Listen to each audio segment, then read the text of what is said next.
In the spring of 1889, a private resort lake built for the leisure of some of the wealthiest men in America sat 250 feet above a working-class town of nearly 30,000 people. The lake was held back by an earthen dam that had already failed once, been patched with mud and straw, and never properly repaired. On the afternoon of May 31st, that dam gave way in a matter of minutes, and 20 million tons of water were released down a narrow mountain valley toward the town below.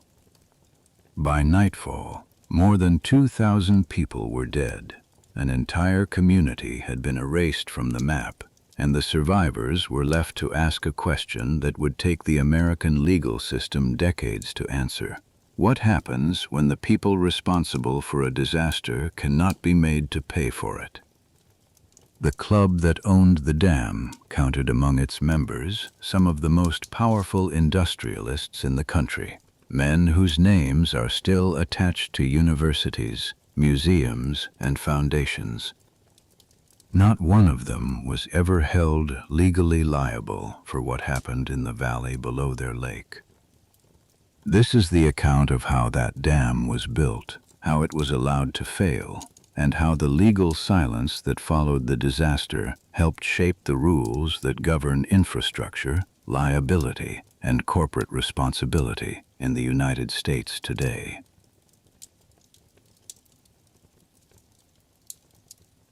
This is Quiet History at Bedtime. If this is the kind of story that holds your attention, a subscribe means everything right now.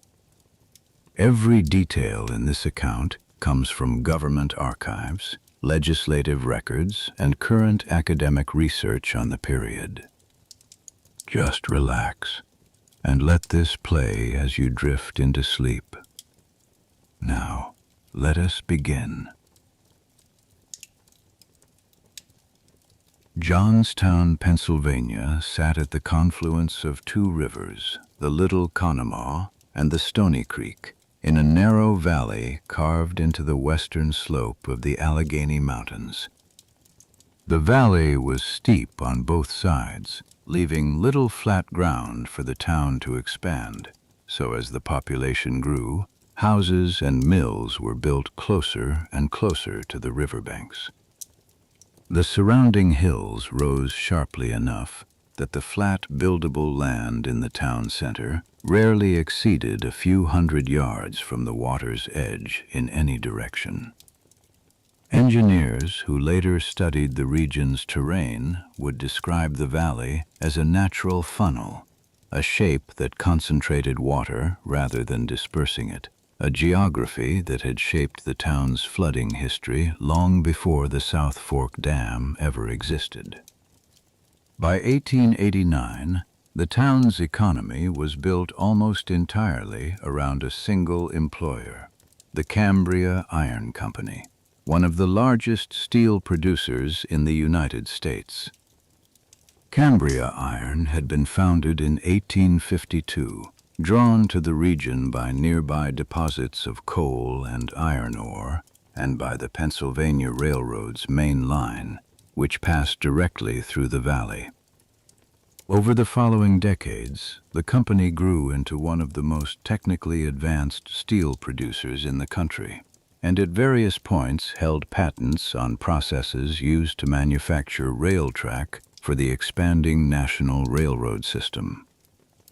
By the late 1880s, the company operated blast furnaces, rolling mills, and a Bessemer steel plant that together employed several thousand men across multiple shifts running day and night.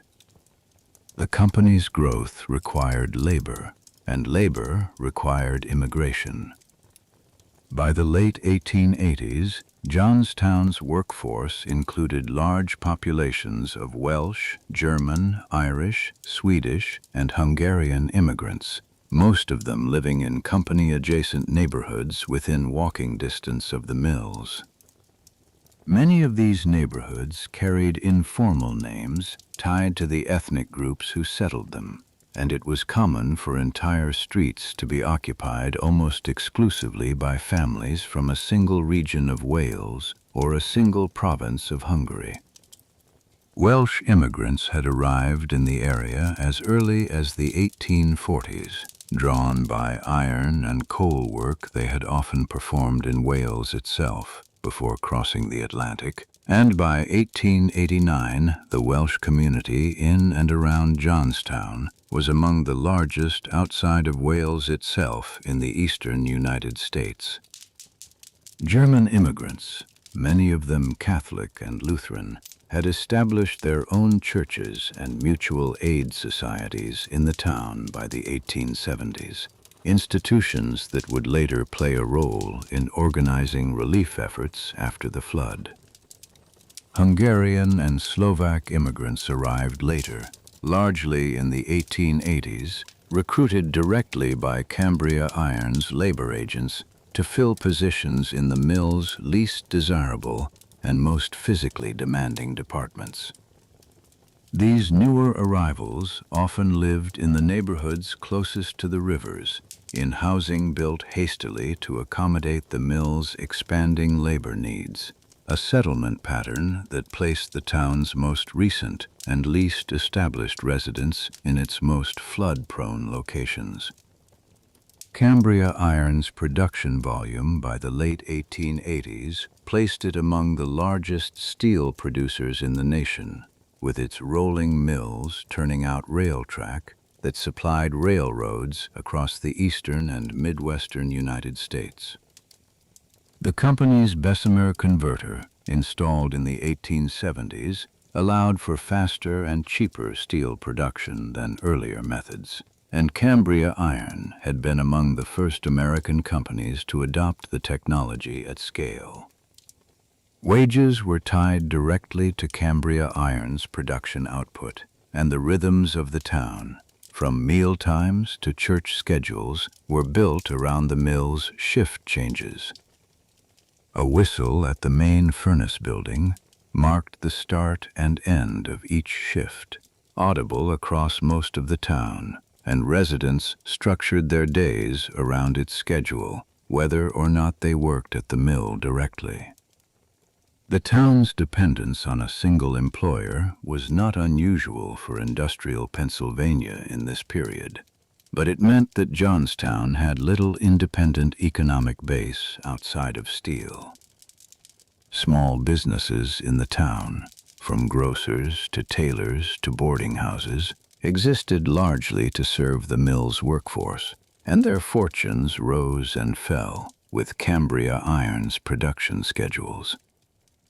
Johnstown itself had been founded decades earlier, in 1800, by a Swiss-German settler named Joseph Johns, from whom the town eventually took its name.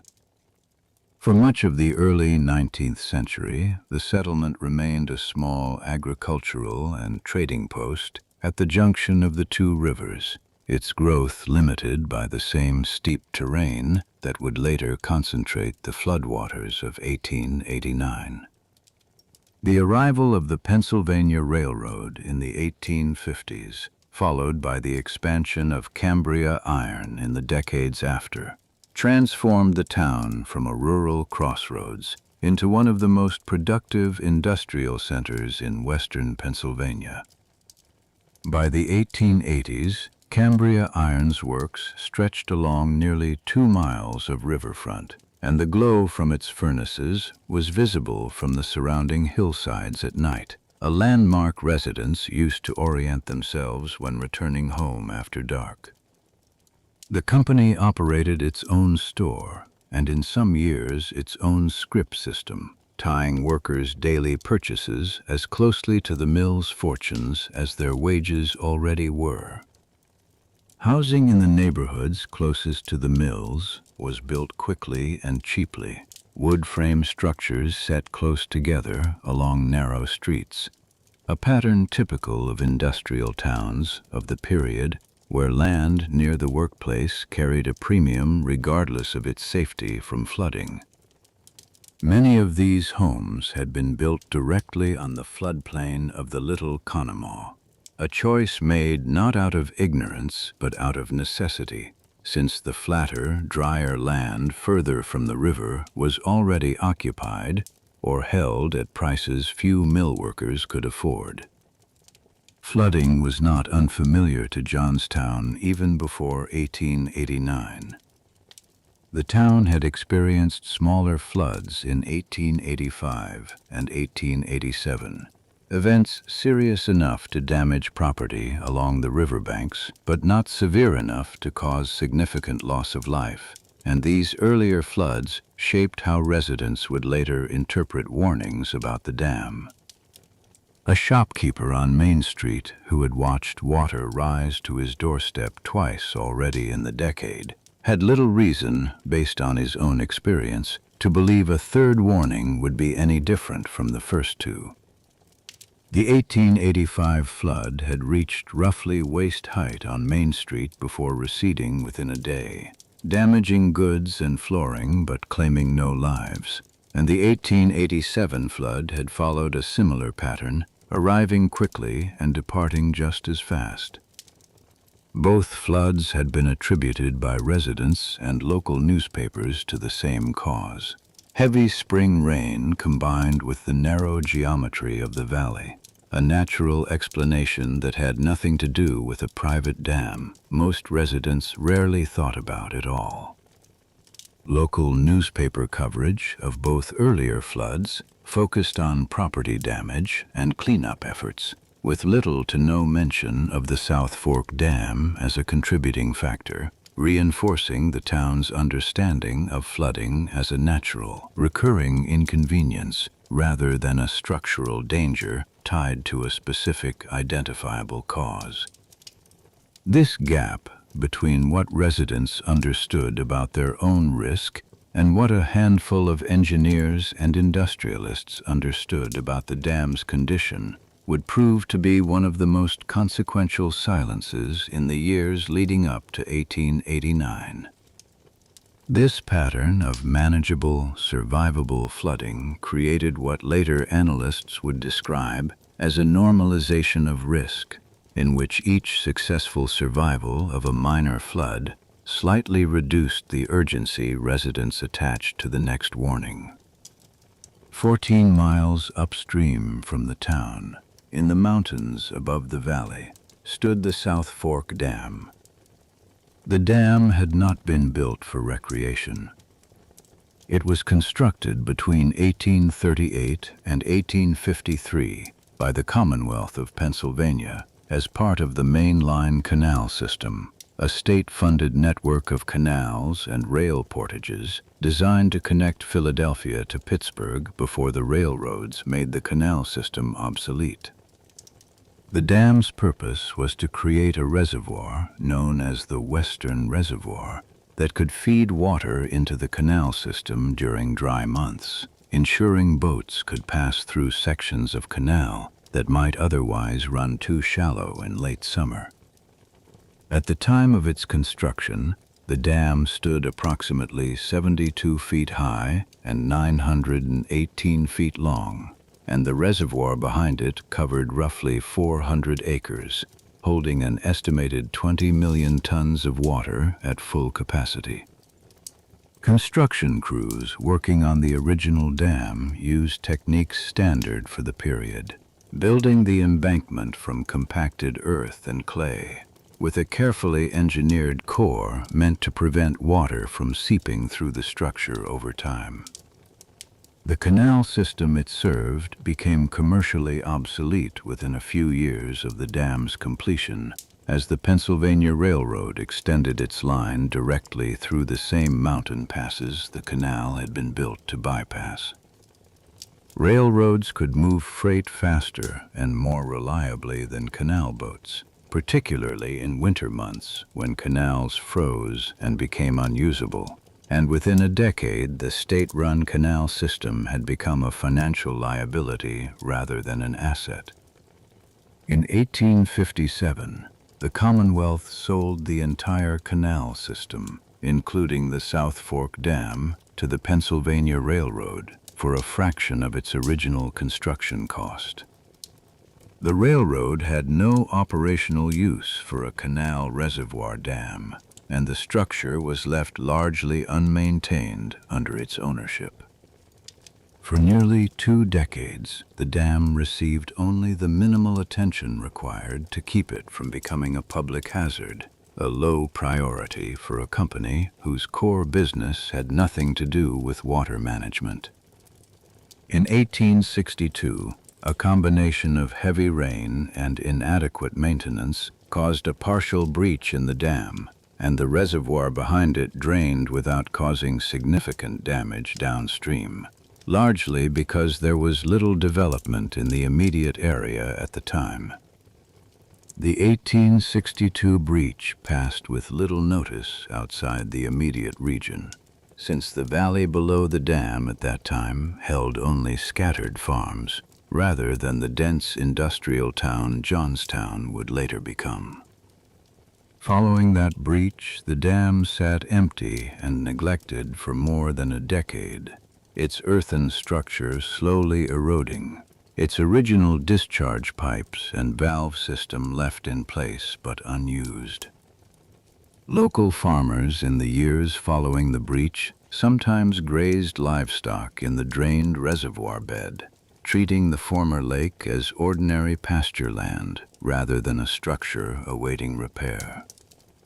In 1875, the Pennsylvania Railroad sold the abandoned dam property, along with the surrounding land, to a group of speculators for a sum of $2,500, a fraction of the roughly $240,000 it had cost the state to build decades earlier. The property changed hands twice more over the following 4 years before it came into the possession of Benjamin Ruff, a Pittsburgh businessman with an interest in developing a private mountain retreat for wealthy clients. Ruff had built a career identifying undervalued industrial and commercial properties in western Pennsylvania, and the abandoned dam site, with its existing embankment and natural elevation above the smoke and noise of Pittsburgh's mills, appeared to him as an opportunity rather than a liability.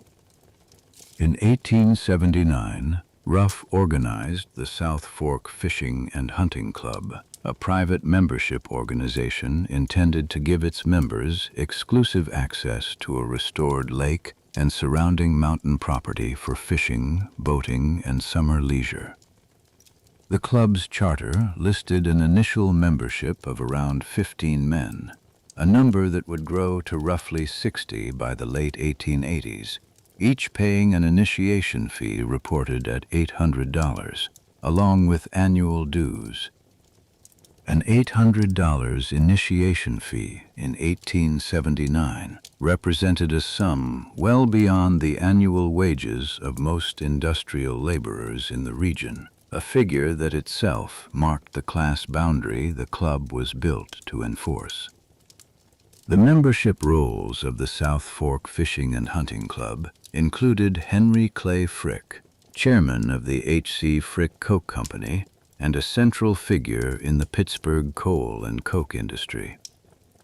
Andrew Carnegie, whose steel operations would soon dominate the American industry, was associated with the club through his business partnership with Frick, though the precise nature of his membership status has been the subject of some historical dispute. Andrew Mellon, a Pittsburgh banker whose family would go on to found one of the country's largest financial institutions, was also listed among the members, as was Philander Knox, an attorney who would later serve as United States Attorney General and Secretary of State.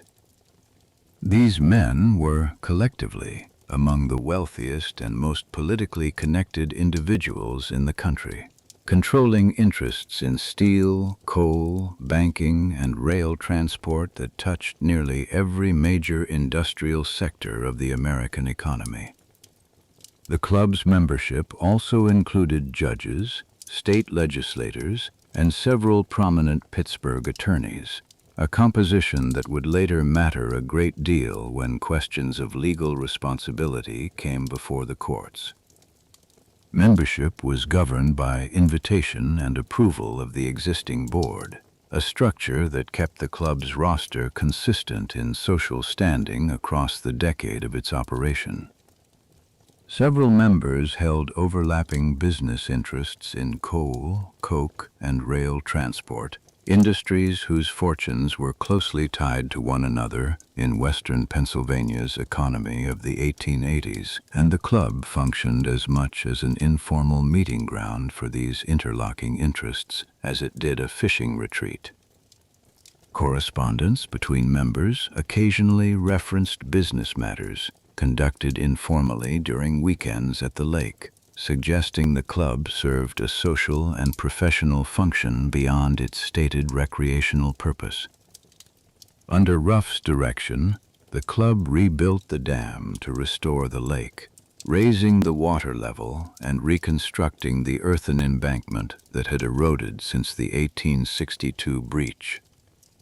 The reconstruction was not overseen by a professional engineer with dam-building credentials, and the specifications of the original 1850s design were not consulted in detail during the rebuild.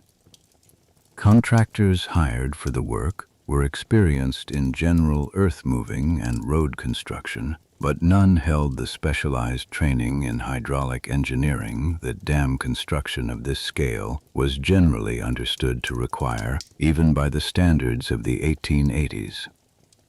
The restored lake, once filled, covered approximately 425 acres and held an estimated 20 million tons of water, roughly the same volume the original state-built reservoir had held decades earlier.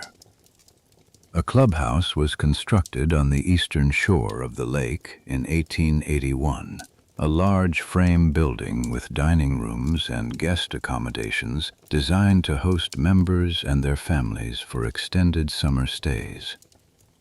The clubhouse included a wide veranda facing the water, and members frequently commented in later correspondence on the view of the surrounding mountains, a landscape they experienced as tranquil and remote from the industrial cities that had made their fortunes.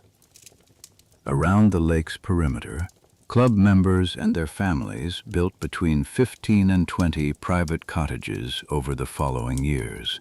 summer residences intended for seasonal use by Pittsburgh's industrial elite.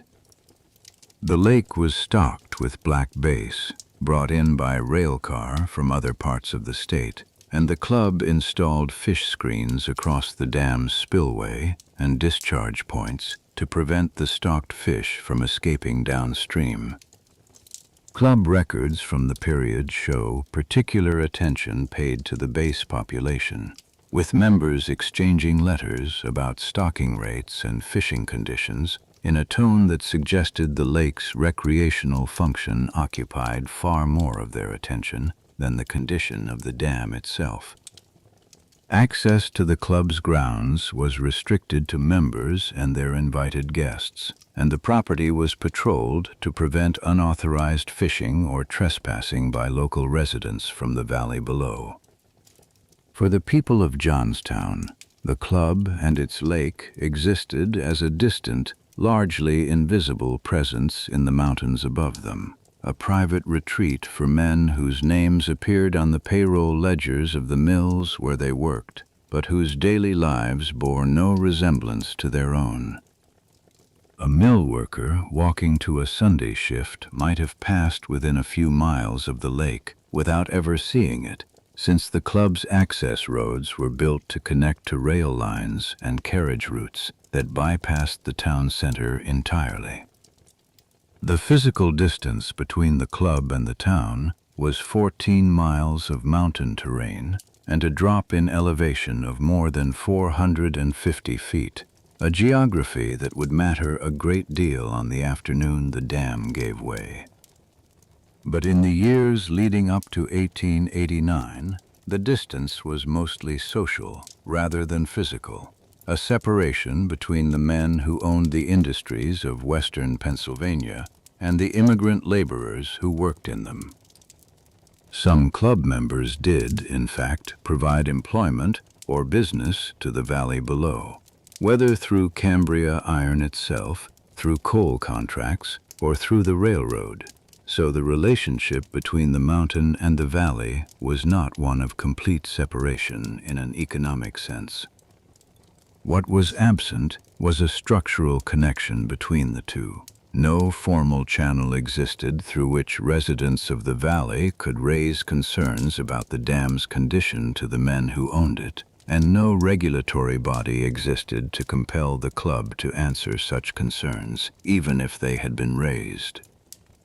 The club's internal governance was handled through a board and periodic member meetings, records of which have survived in fragments showing discussions of dues, cottage construction, and fish stocking far more frequently than discussions of the dam's structural condition.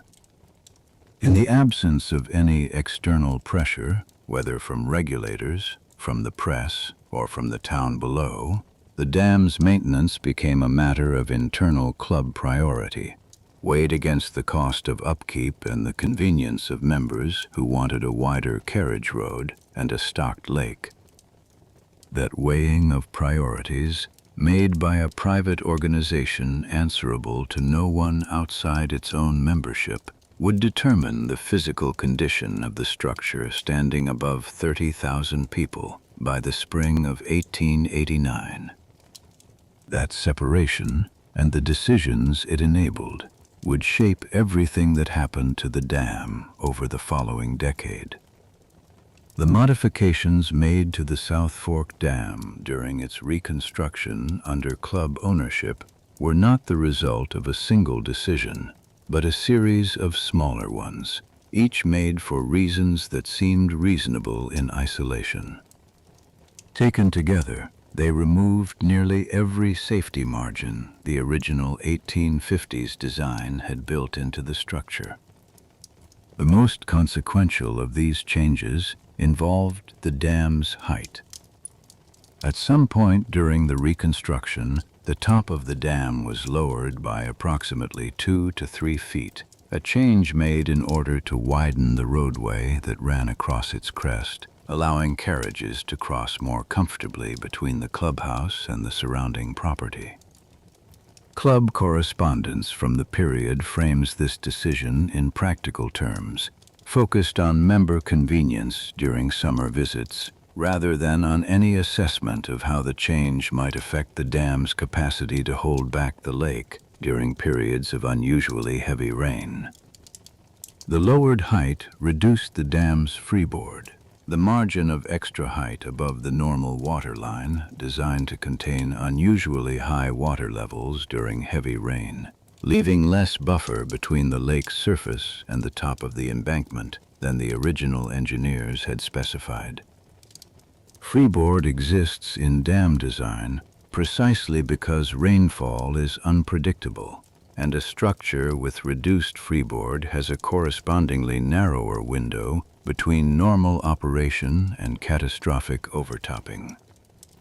The dam's original discharge system had included a network of cast iron pipes and valves near its base, designed to allow controlled release of water and to lower the reservoir level quickly in the event of an emergency.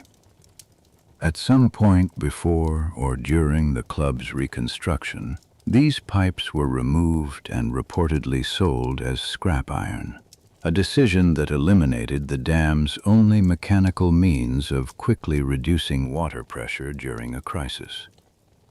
Accounts differ on precisely when and by whom the decision to remove the pipes was made, though surviving records agree that the pipes were gone by the time the club's reconstruction of the dam was complete in the early 1880s.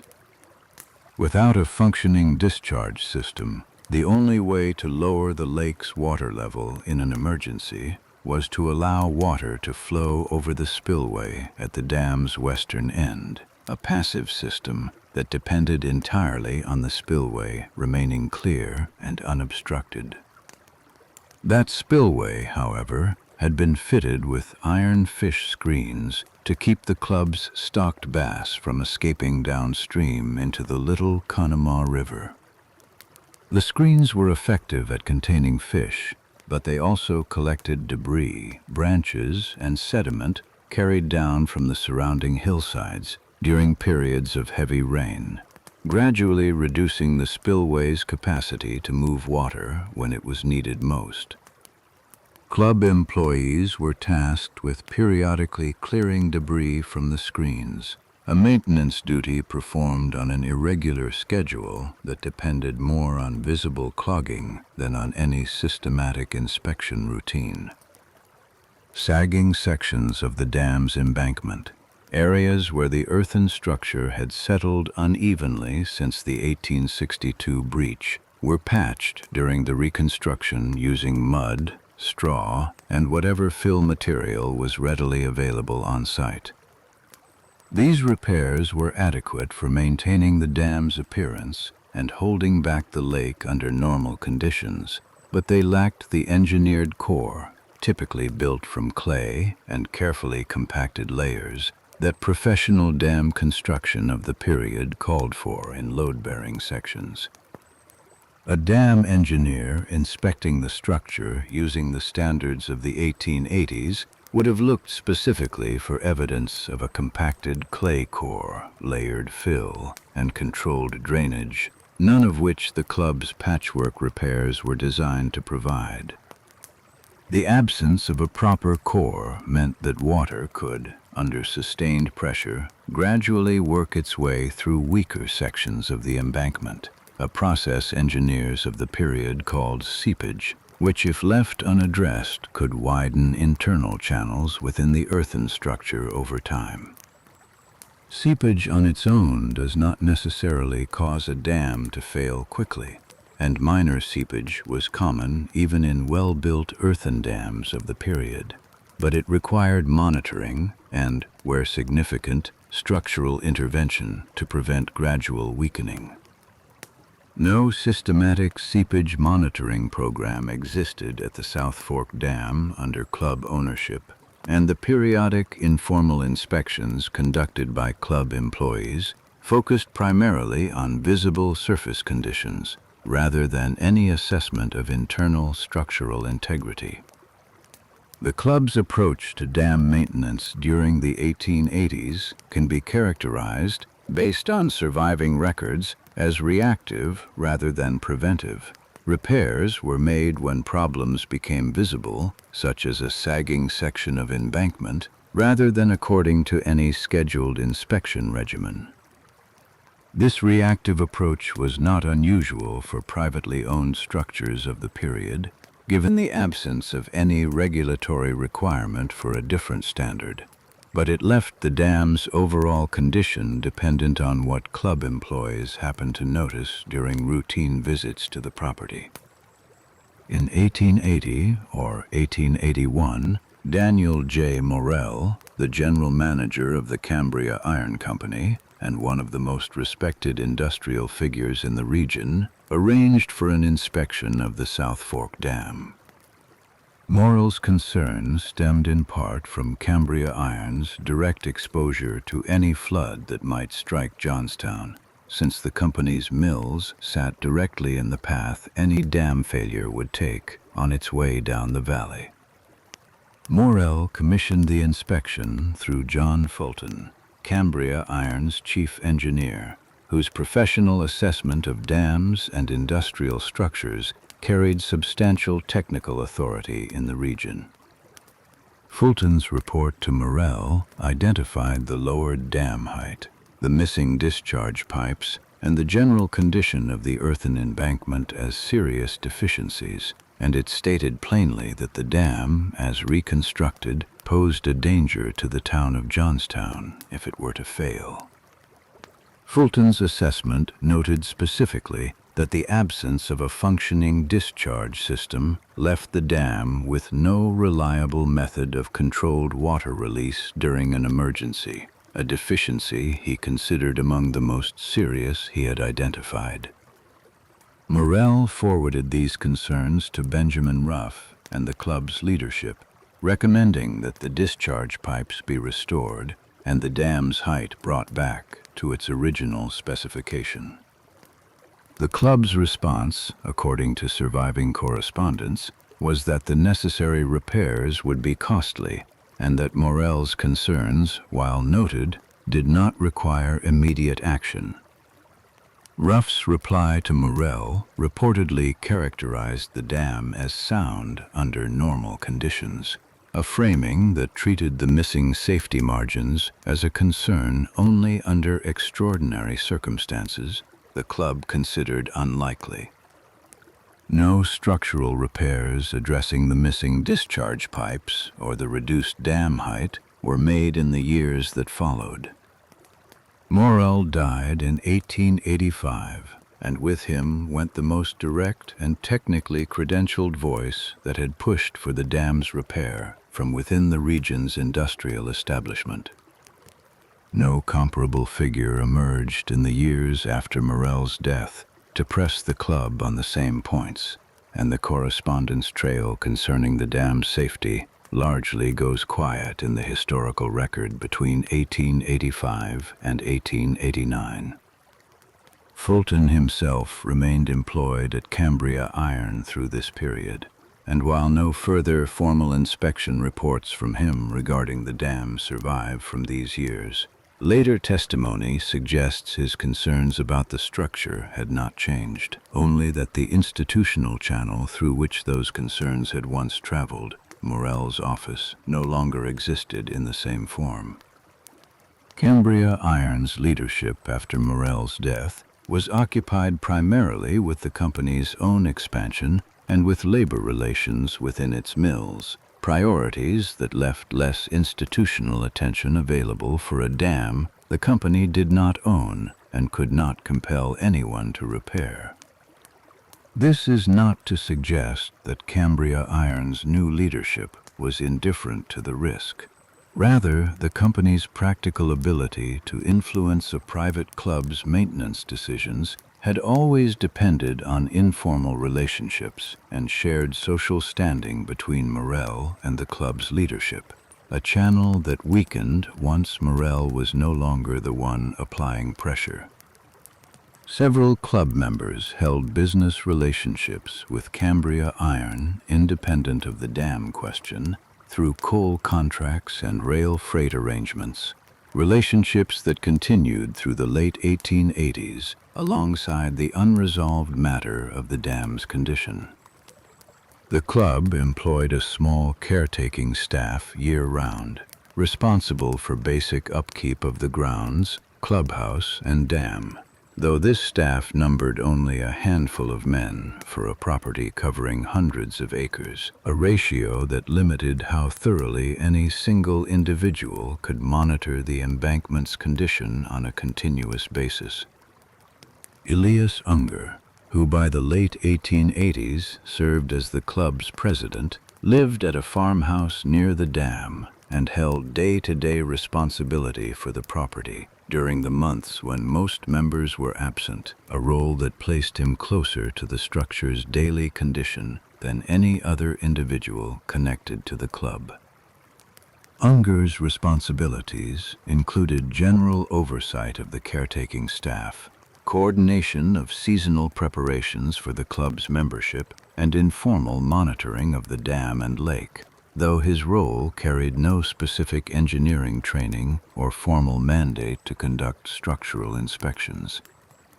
It was this arrangement, an informally responsible caretaker with no engineering background, managing a modified earthen dam with no functioning discharge system, that stood between the lake and the valley below as the rain intensified through the night of May 30th into the early hours of May 31st.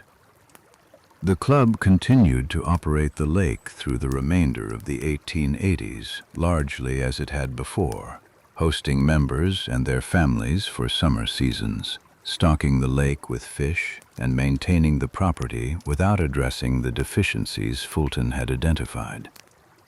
Seasonal club activities during these years included boating regattas, fishing competitions, and social gatherings that drew members and their families from Pittsburgh for extended stays. Activities documented in local society columns of the period, with no mention of the structural concerns Fulton had raised years earlier. Reports of a leaking or weakened dam circulated periodically among residents of the valley below, passed along through workers who had some connection to the mountain property, or through rumors that made their way down through the rail lines. Some of these reports reportedly originated with laborers who had worked on the club's property and observed seepage or settling along sections of the embankment. Observations that traveled through informal channels rather than any formal reporting system. These reports were rarely treated as urgent by the town's residents, in part because the dam had held for nearly a decade under club ownership without incident, and in part because there was little practical recourse available to a working-class immigrant population if a warning were taken seriously. A resident of Johnstown in the late 1880s who wished to raise a formal concern about the dam's condition would have found no local agency, county office, or state body with clear jurisdiction to investigate a privately owned structure 14 miles outside town limits. Cambria County's government in this period was organized around the needs of a rural and small-town population. Its offices equipped to handle property disputes, tax assessments, and road maintenance, not the technical evaluation of a large earthen dam owned by an out-of-county private club. Pennsylvania's state government likewise maintained no engineering office with authority over private dams, and the state legislature had not, by 1889, considered legislation specifically addressing dam safety as a category of infrastructure requiring oversight. This absence reflected a broader pattern in American governance of the period, in which the rapid industrial development of the previous decades had consistently outpaced the creation of regulatory bodies capable of overseeing it, a gap that would not begin closing in any comprehensive way until well into the 20th century. Where regulation did exist in 1889, it tended to focus on categories of infrastructure understood to pose obvious and immediate public risk, such as railroad bridges subject to some limited state inspection, while a mountain reservoir owned by a private recreational club fell outside any category regulators of the period had yet defined as requiring similar attention. The club's property was private, its grounds patrolled, and its internal maintenance decisions were made by men who answered to no public authority responsible for dam safety. In 1889, the United States had no federal agency responsible for inspecting or regulating privately owned dams, and Pennsylvania's state government had no comparable authority at the Commonwealth level either. The absence of such regulation was not unique to Pennsylvania. No state in the country in 1889 maintained a formal dam safety inspection program, a regulatory gap that would persist in most jurisdictions for decades after the Johnstown disaster. A dam of this size, holding 20 million tons of water above a populated valley, existed entirely within a regulatory vacuum, subject only to the judgment of the private organization that owned it. The town below continued to grow through the 1880s, its population approaching 30,000 by the decade's end, its houses and mills packed increasingly close to the riverbanks as available flat land in the narrow valley grew scarce. Cambria Iron Company expanded its operations during the same period, adding new mill buildings and increasing its workforce to meet growing demand for steel rail, much of it destined for the same railroad network that had made the South Fork Dam commercially obsolete decades earlier. This expansion drew still more workers and their families into the neighborhoods closest to the river, increasing the population living directly within the path any major flood down the valley would take. The spring of 1889 arrived with an unusually wet pattern across the eastern half of the United States, a season that had already produced flooding in several river systems across Pennsylvania and neighboring states in the weeks before May. Newspaper reports from April and early May of 1889 documented flooding along the Susquehanna and Allegheny River systems, unrelated to the South Fork Dam, but indicative of a regional weather pattern that would culminate in the storm at the end of the month. By the final days of May, meteorological conditions across the Ohio Valley and the Allegheny Mountains were converging into what would later be assessed as one of the most severe rainstorms recorded in the region up to that point, a system carrying moisture drawn up from the Gulf of Mexico and stalled by a low-pressure pattern over the Appalachians. Later meteorological analysis estimated that the storm system dropped between 6 and 10 inches of rain across the mountains above Johnstown within a roughly 24-hour period, an amount that exceeded the region's average rainfall for the entire month of May. The storm was not confined to the Conemaugh Valley. Contemporary reports described flooding and washed-out rail lines across a wide swath of Pennsylvania, Ohio, and West Virginia during the same 48-hour period, a scale that later led some engineers to describe it as one of the most significant regional rainstorms recorded in the eastern United States up to that time. Telegraph lines across the region experienced widespread disruption during the storm, a factor that would later complicate the flow of warnings both toward and away from the South Fork Dam as the day progressed. Rail service on several lines through the mountains was suspended or delayed on May 30th and into the morning of May 31st due to washouts and flooding elsewhere along the routes. Disruptions that were, at the time, treated as routine consequences of a heavy spring storm, rather than signs of anything more severe to come. On the evening of May 30th, rain began falling steadily across the mountains above Johnstown, adding to ground already saturated from weeks of wetter-than-normal conditions. Saturated ground sheds rainfall far more quickly into streams and rivers than dry soil, which can absorb a portion of a storm's total rainfall before runoff begins in earnest, a distinction that meant the storm's full force reached the region's waterways with little delay. In a small house near the edge of the valley, not far from where the Little Conemaugh entered the town, a mill worker's family who left no names in the historical record made the kind of ordinary decisions such evenings called for. They moved a few belongings to higher shelves, as they had during smaller floods in years past, and went to bed expecting the water to rise no higher than it usually did. Their decision, like similar decisions made across hundreds of households that night, reflected a reasonable reading of past experience rather than any failure of judgment, since nothing in the town's flood history to that point had suggested a threat of the scale the following day would bring.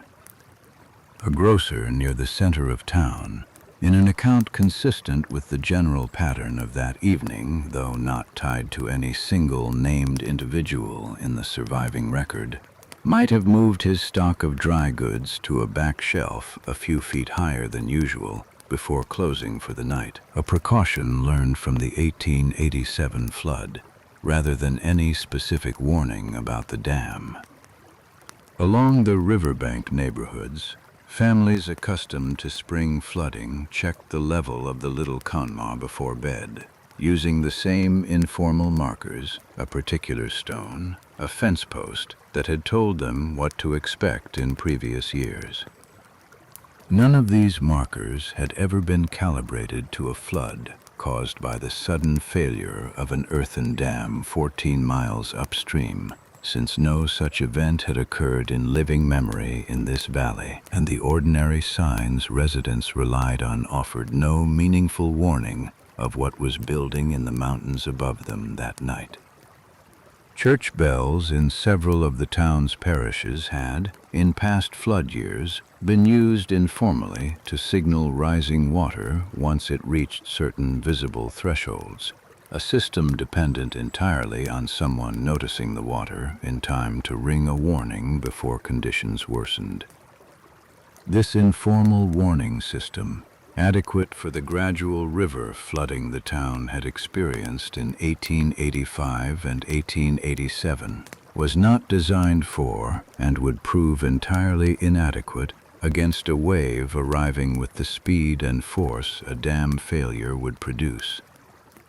At the South Fork Dam, 14 miles upstream, the same rain that fell on Johnstown was filling a lake already close to capacity, pressing against an embankment with no functioning discharge pipes, a spillway partially obstructed by iron fish screens, and a crest sitting several feet lower than the engineers who first built it had ever intended. Rainfall gauges maintained at scattered points across the region, mostly by railroad companies tracking conditions relevant to their own operations, rather than by any dedicated weather service, recorded totals through the night that would later be assembled into a fuller picture of the storm's severity, though no single observer at the time had access to the complete regional pattern as it was unfolding.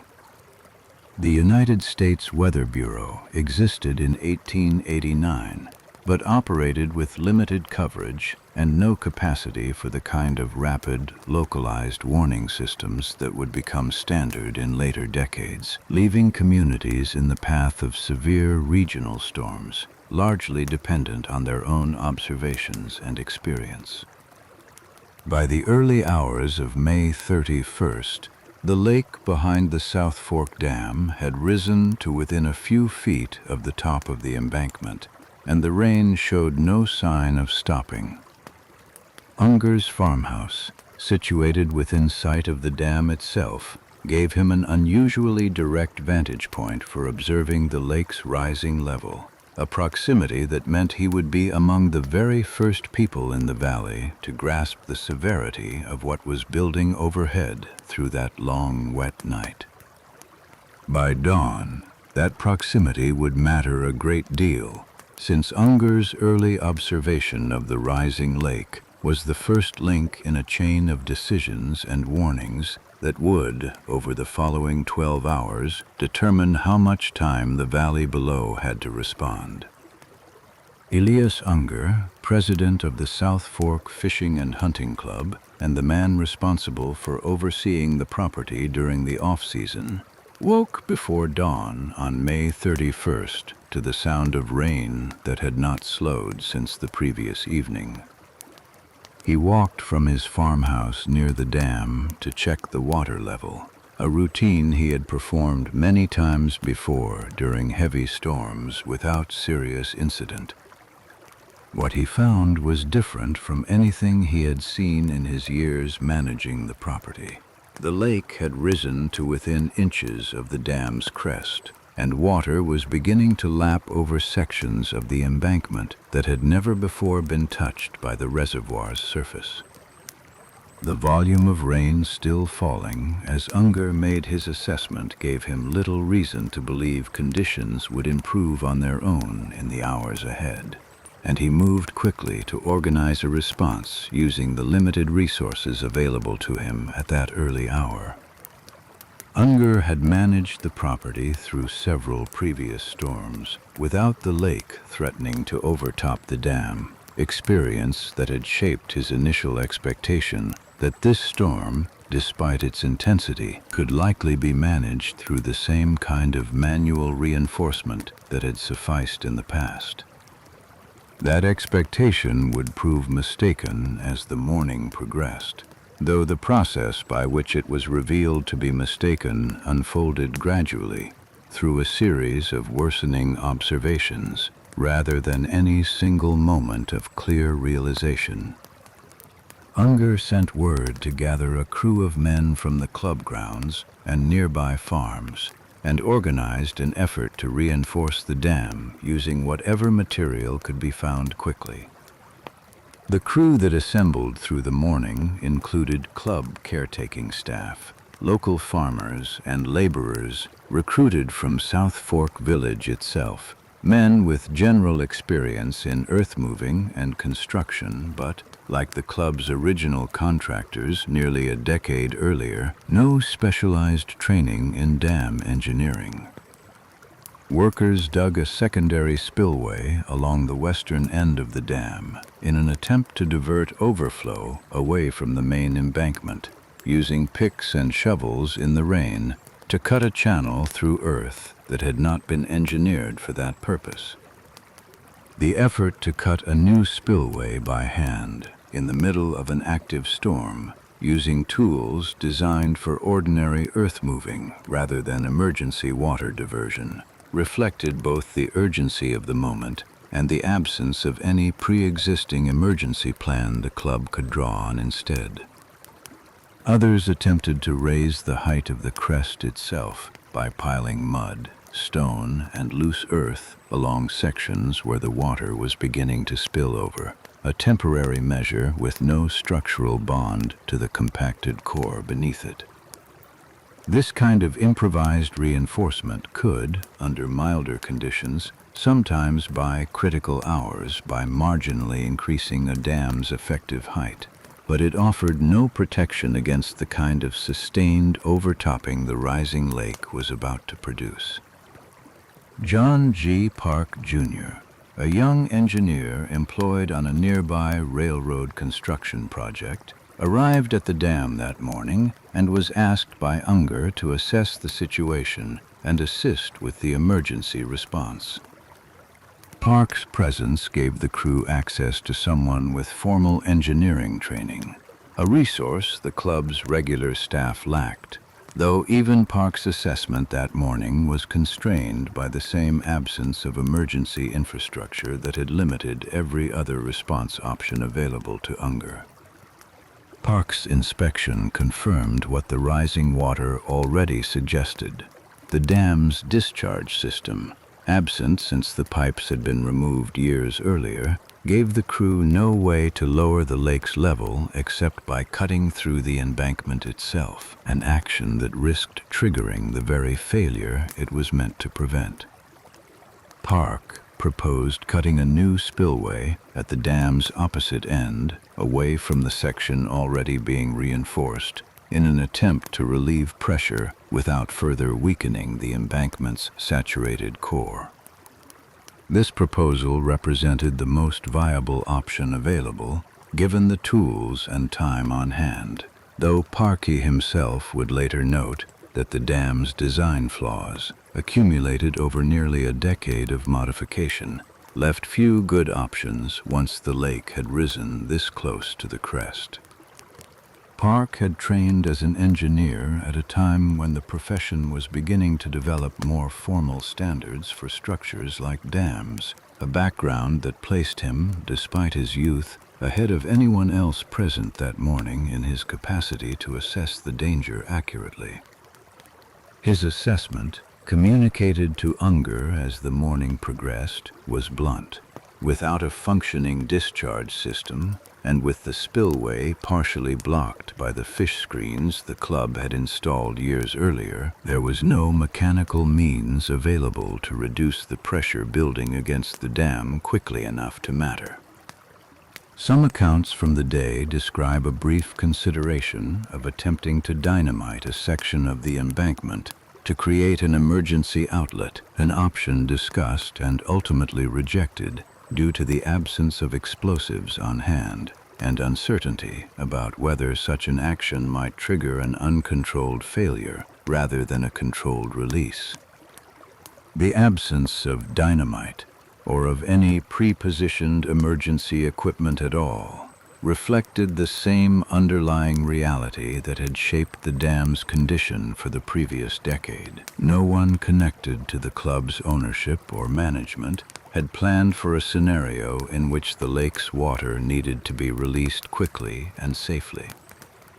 By mid-morning, some among the crew had begun independently reaching the same conclusion Parquet would soon state more formally, watching the gap between the rising water and the dam's crest narrow steadily despite their continued efforts at reinforcement. The physical labor of the morning, carried out by men soaked through from hours of rain and increasingly aware that their work might not be enough, continued nonetheless, since stopping offered no better alternative than continuing to try. Farmers who had joined the crew from nearby homesteads brought with them tools suited to ordinary agricultural work, shovels and carts meant for clearing fields or repairing fences, equipment never intended for the scale of earth moving the situation now demanded. The improvised nature of the response that morning stood in direct contrast to what a formally staffed dam safety operation might have looked like, with trained personnel, pre-positioned equipment, and an established chain of command for exactly this kind of emergency. No such operation existed at the South Fork Dam in 1889, and the men working through the rain that morning were, in effect, inventing an emergency response from scratch under conditions that gave them almost no time to do so. The work crews, numbering somewhere between 50 and 100 men by mid-morning, dug and hauled through continuous rain, working against a rate of water rise that consistently outpaced their progress.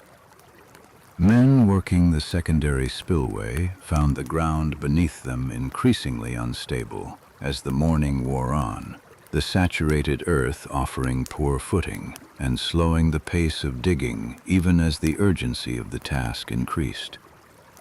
By late morning, it had become apparent to Park and Unger that manual efforts were not going to be sufficient to prevent the dam from being overtopped, and the discussion shifted from saving the structure to warning the town below. This shift in focus from structural defense to evacuation warning marked a turning point in the day's events, one that would determine how much time the settlements downstream had to respond before the water arrived.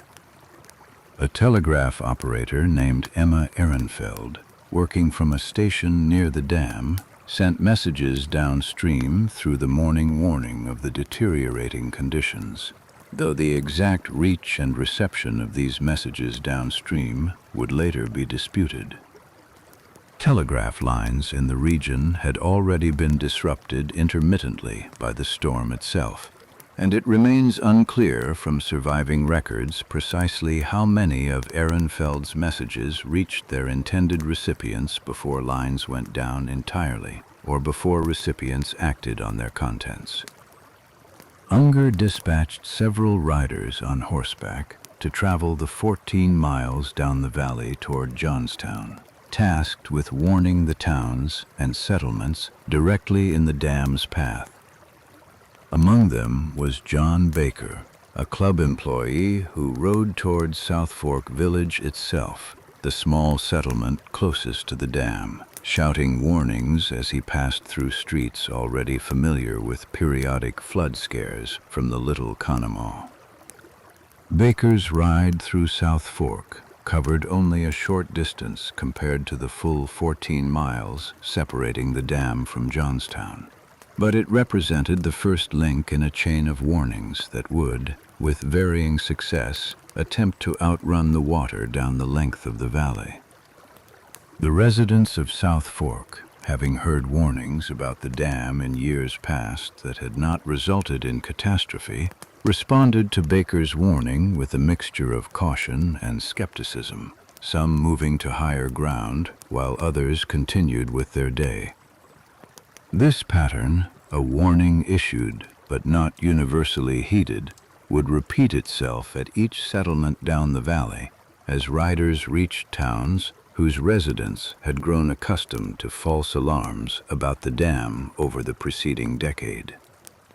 The pattern was not a failure of individual judgment, so much as a predictable consequence of years spent hearing warnings that had never previously come true, a dynamic familiar to anyone who has studied how communities respond to repeated low-probability threats.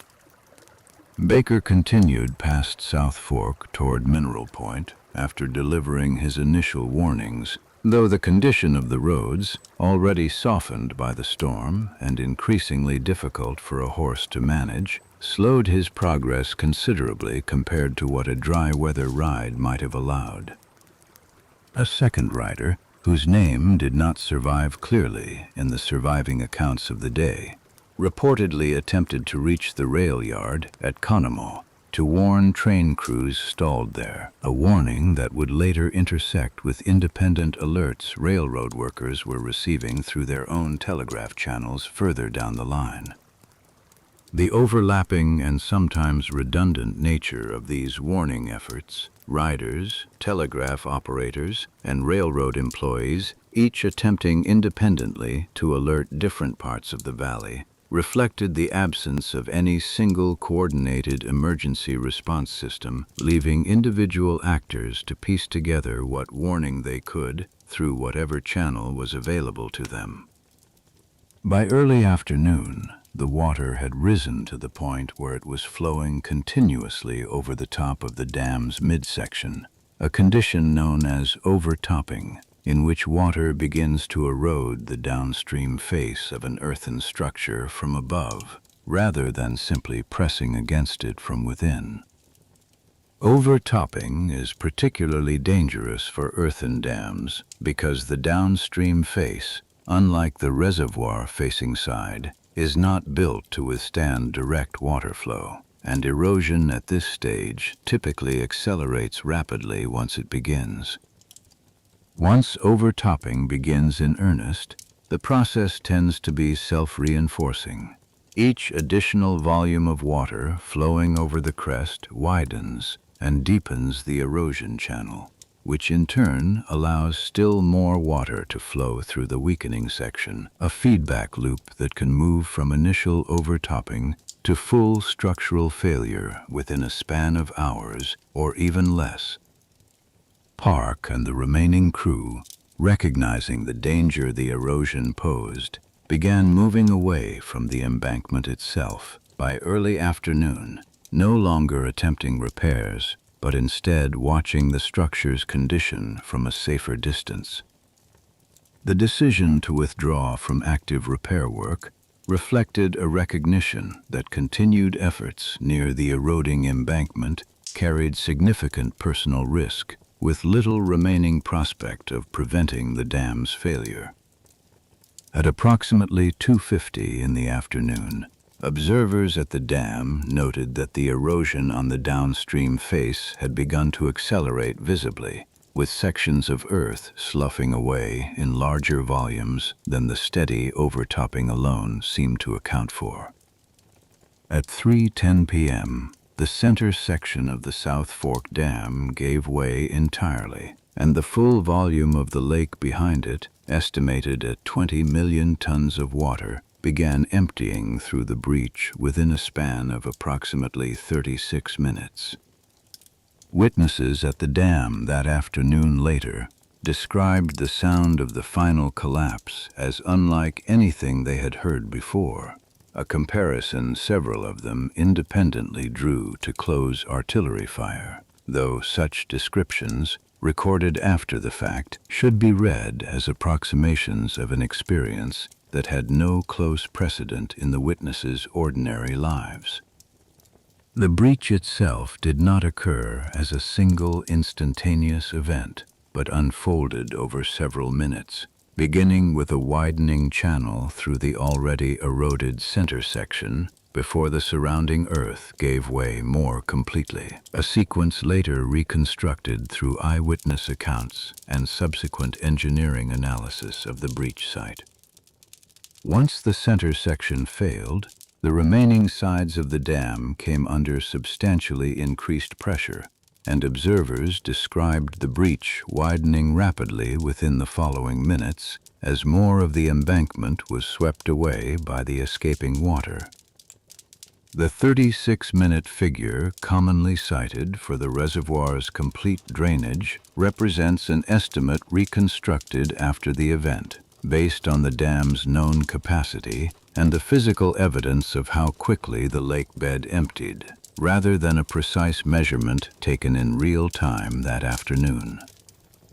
The initial surge released by the breach has been estimated by later hydrological analysis to have reached a peak flow rate comparable to that of the Mississippi River, moving through a valley never built to carry a fraction of that volume.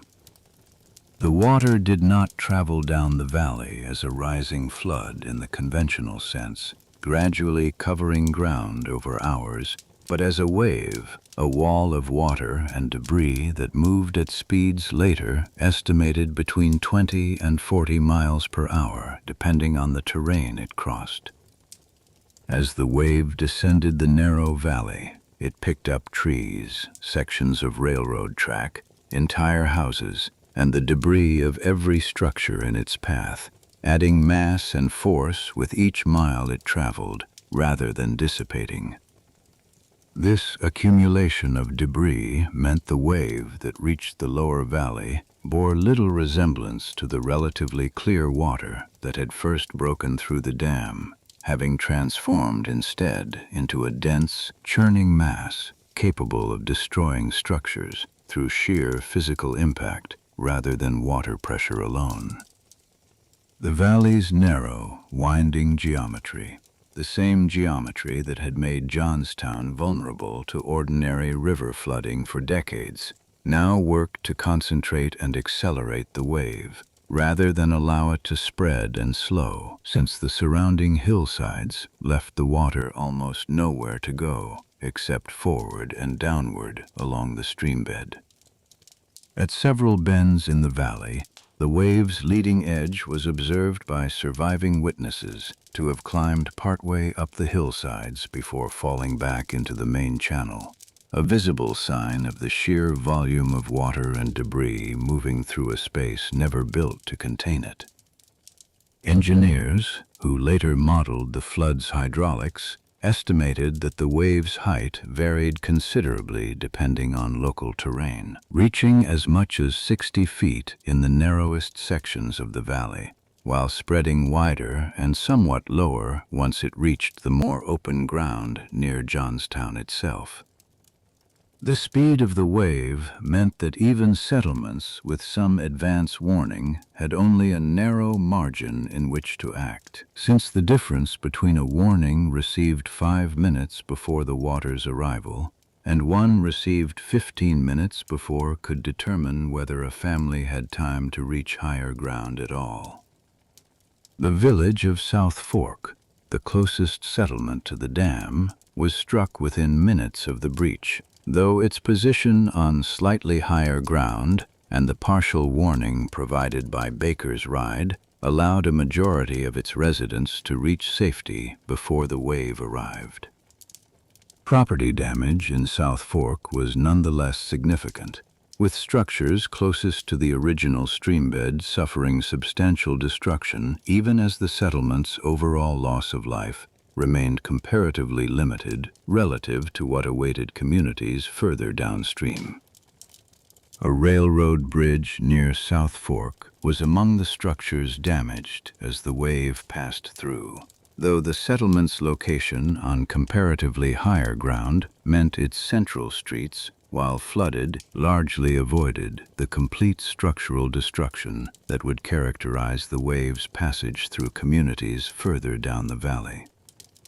Residents who reached higher ground above South Fork in the minutes following Baker's warning later described watching the water pass below them, an experience that gave the village's survivors an early and direct sense of the disaster's scale before word of the full extent of destruction downstream had reached them. Mineral Point, a small settlement of predominantly Welsh immigrant families, situated close to the riverbank several miles below South Fork, had almost no warning at all, and the wave struck the town with a force that leveled nearly every structure in its path. The settlement's position directly along the narrowest section of the valley below the dam left it with almost no margin between the sound of the approaching water and its arrival, a gap measured in seconds rather than minutes for those closest to the riverbank.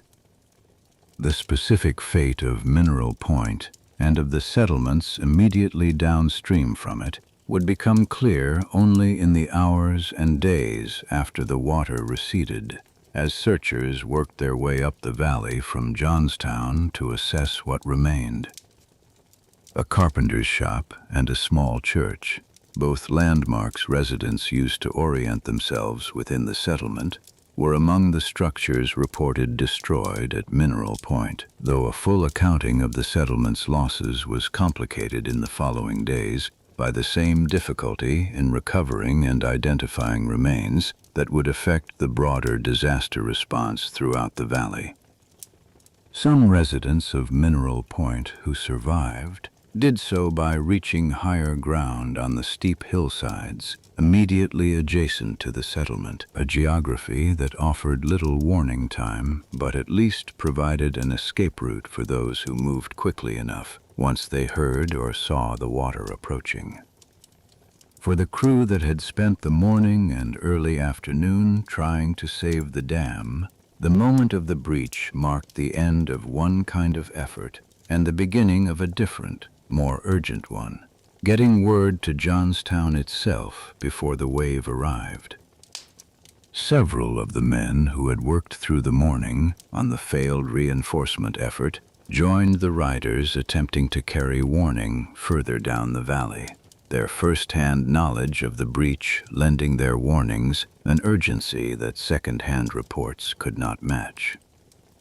The distance between the dam and the town center was roughly 14 miles, a stretch the water would cover in under an hour, leaving a narrow window in which any warnings sent by rider, telegraph, or word of mouth might still reach residents in time to act. Riders and telegraph messages moved at a fraction of the speed of the wave itself, meaning that in several places along the valley, warnings arrived only minutes, or in some cases not at all, before the water they described. The uneven distribution of warning time along the valley, a matter almost entirely of geography and the limits of communication technology available in 1889, would become one of the more painful facts survivors and investigators alike had to reckon with in the aftermath, since it meant that survival in many cases depended less on any individual's choices than on simple distance from the dam and proximity to whichever warning channel happened to reach them in time. That window, and how it was used or lost in the towns and mill villages between the dam and Johnstown, would determine which of the roughly 30,000 people in the valley below had any chance to reach higher ground before the water arrived. Below Mineral Point, the wave entered a stretch of the valley where the Little Conemaugh had been reshaped over the previous decades by the same railroad and industrial development that had drawn workers to the region in the first place.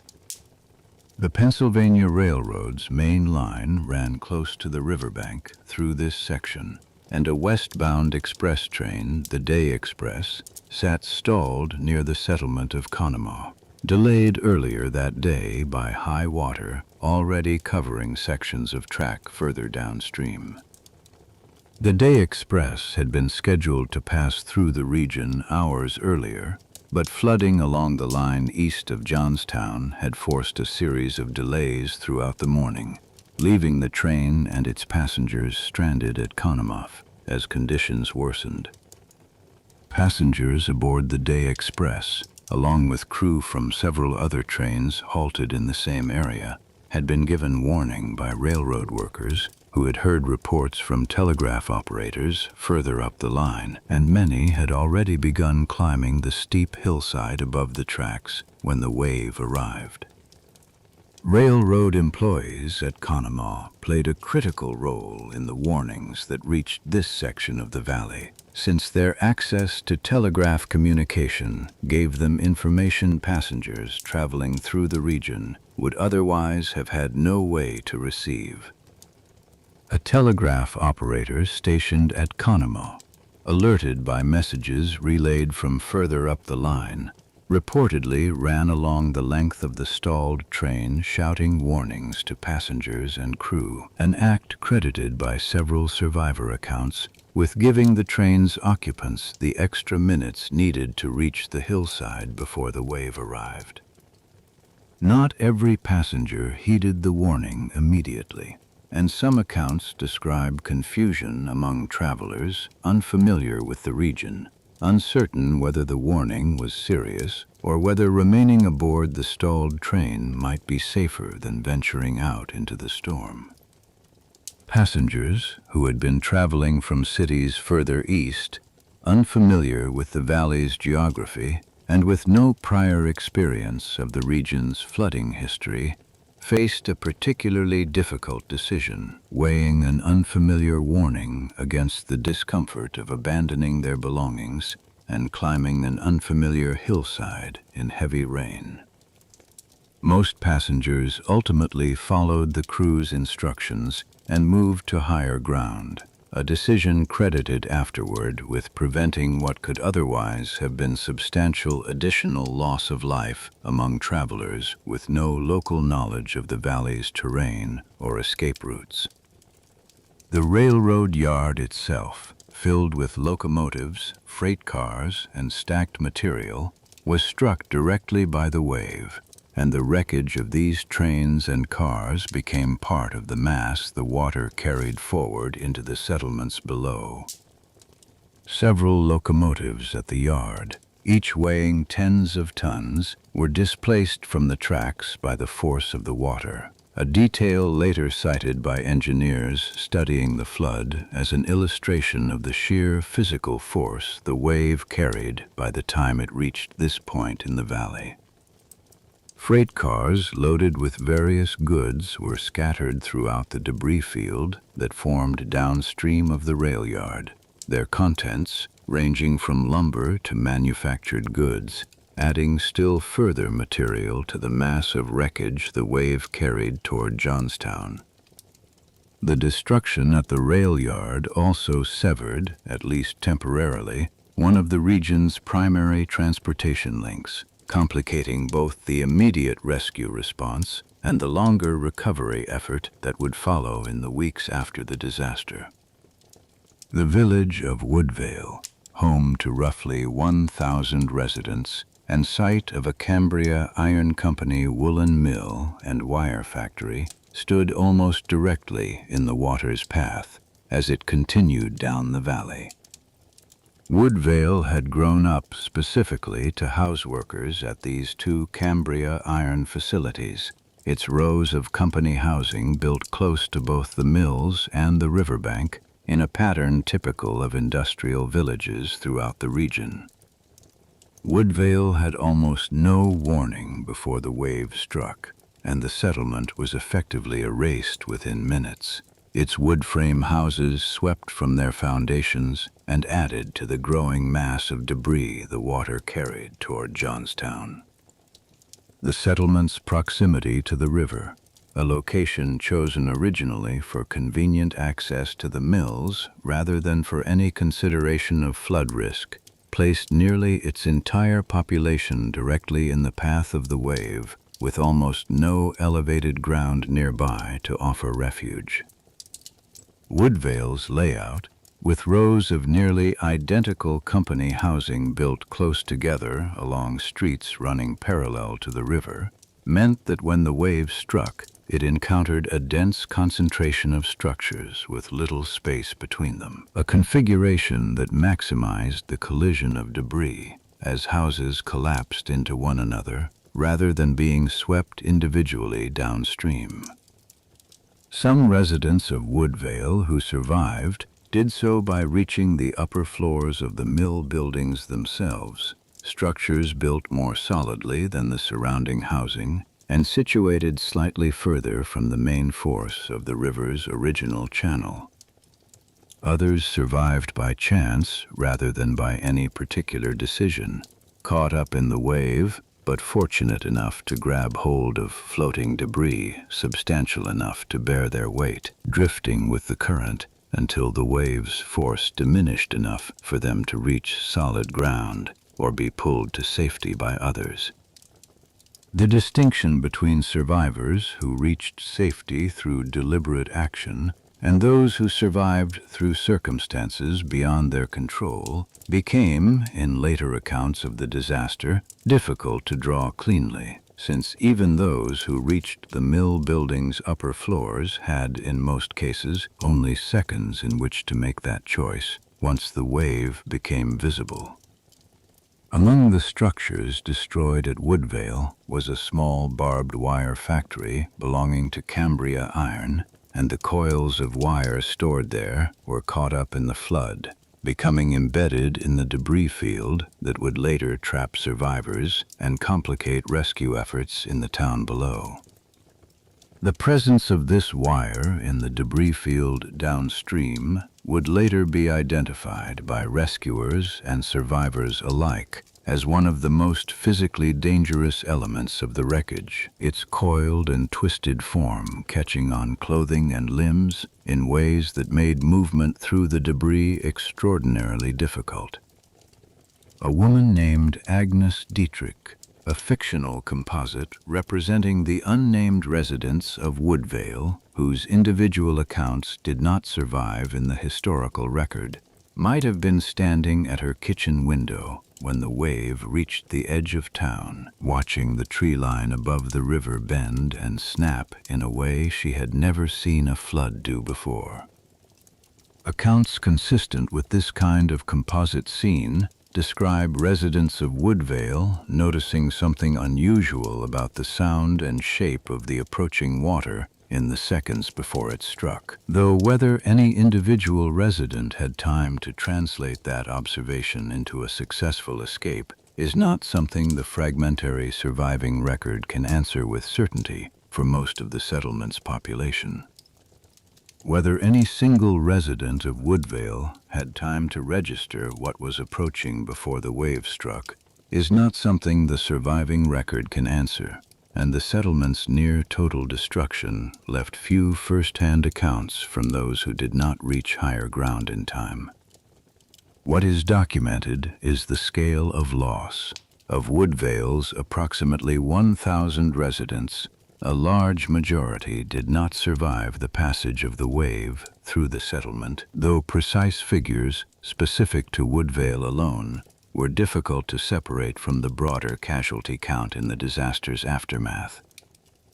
The mill buildings themselves, constructed of heavier materials than the surrounding housing, offered somewhat more structural resistance to the wave, though several accounts describe portions of the wire factory being carried away nonetheless, its machinery and stock scattered along with the debris of the houses around it. The water continued downstream toward Johnstown itself, gathering additional mass from the wreckage of Woodvale and the rail yard above it, arriving at the edge of the town within minutes of leveling the smaller settlement.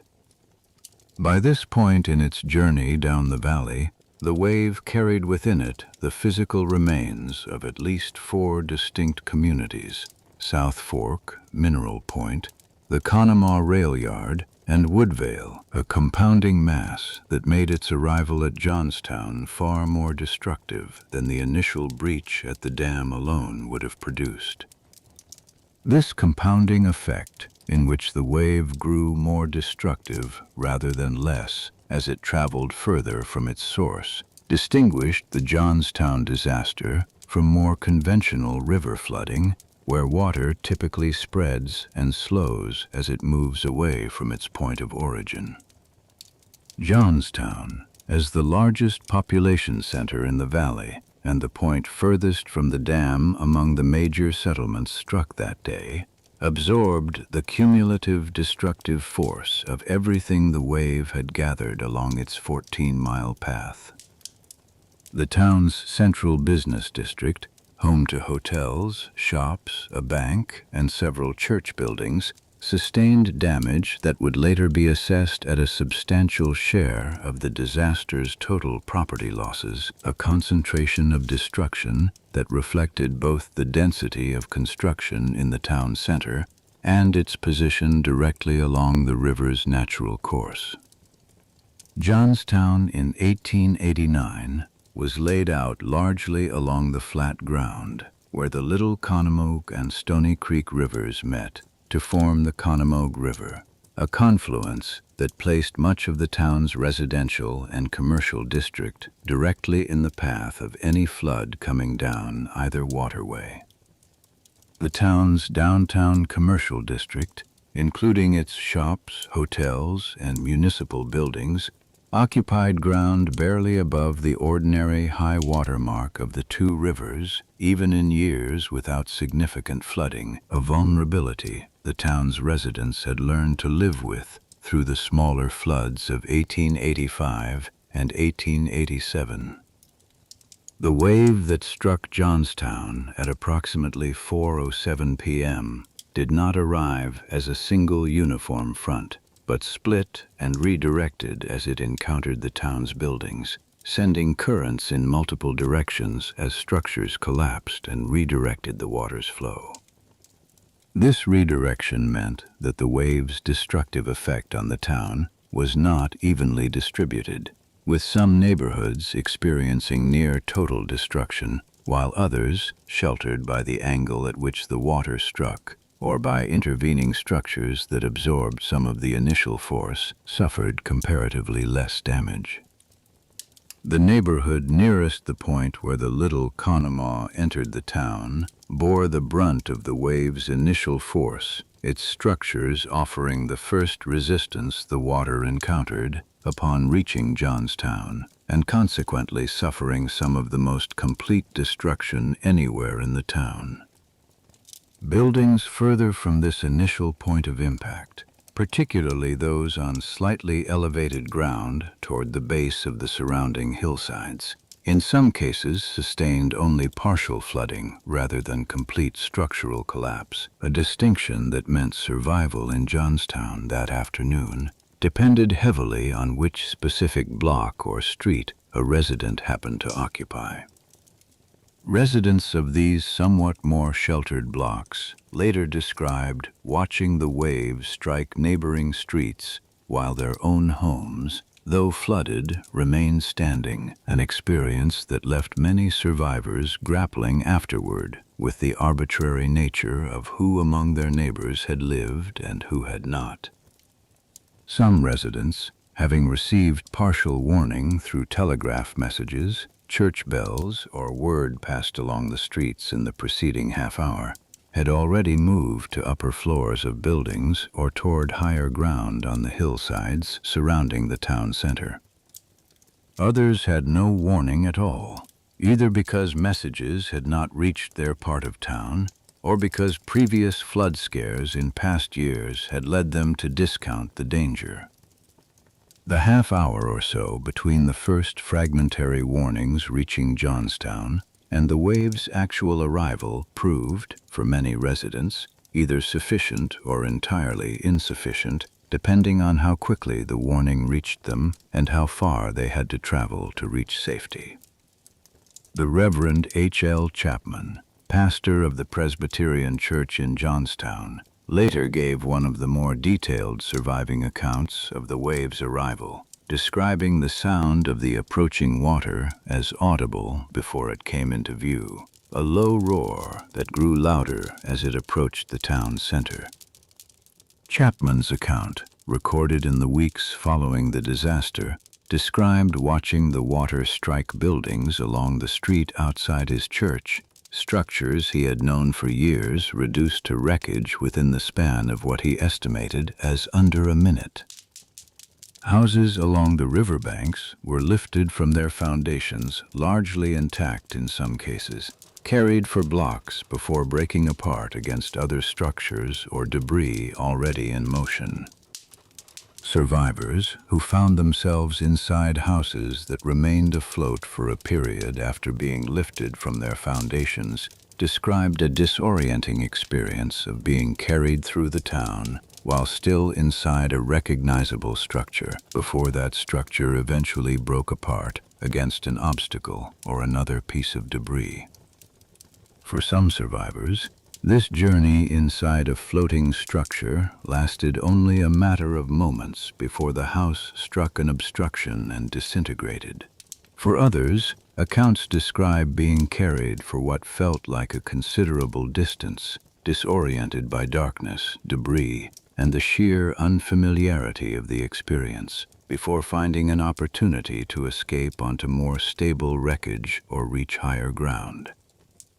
The randomness with which some structures remained partially intact, while immediately adjacent buildings were destroyed outright, became, in the disaster's aftermath, one of the more difficult aspects of the event for survivors to reconcile, since it offered no clear pattern by which anyone could have predicted or ensured their own survival.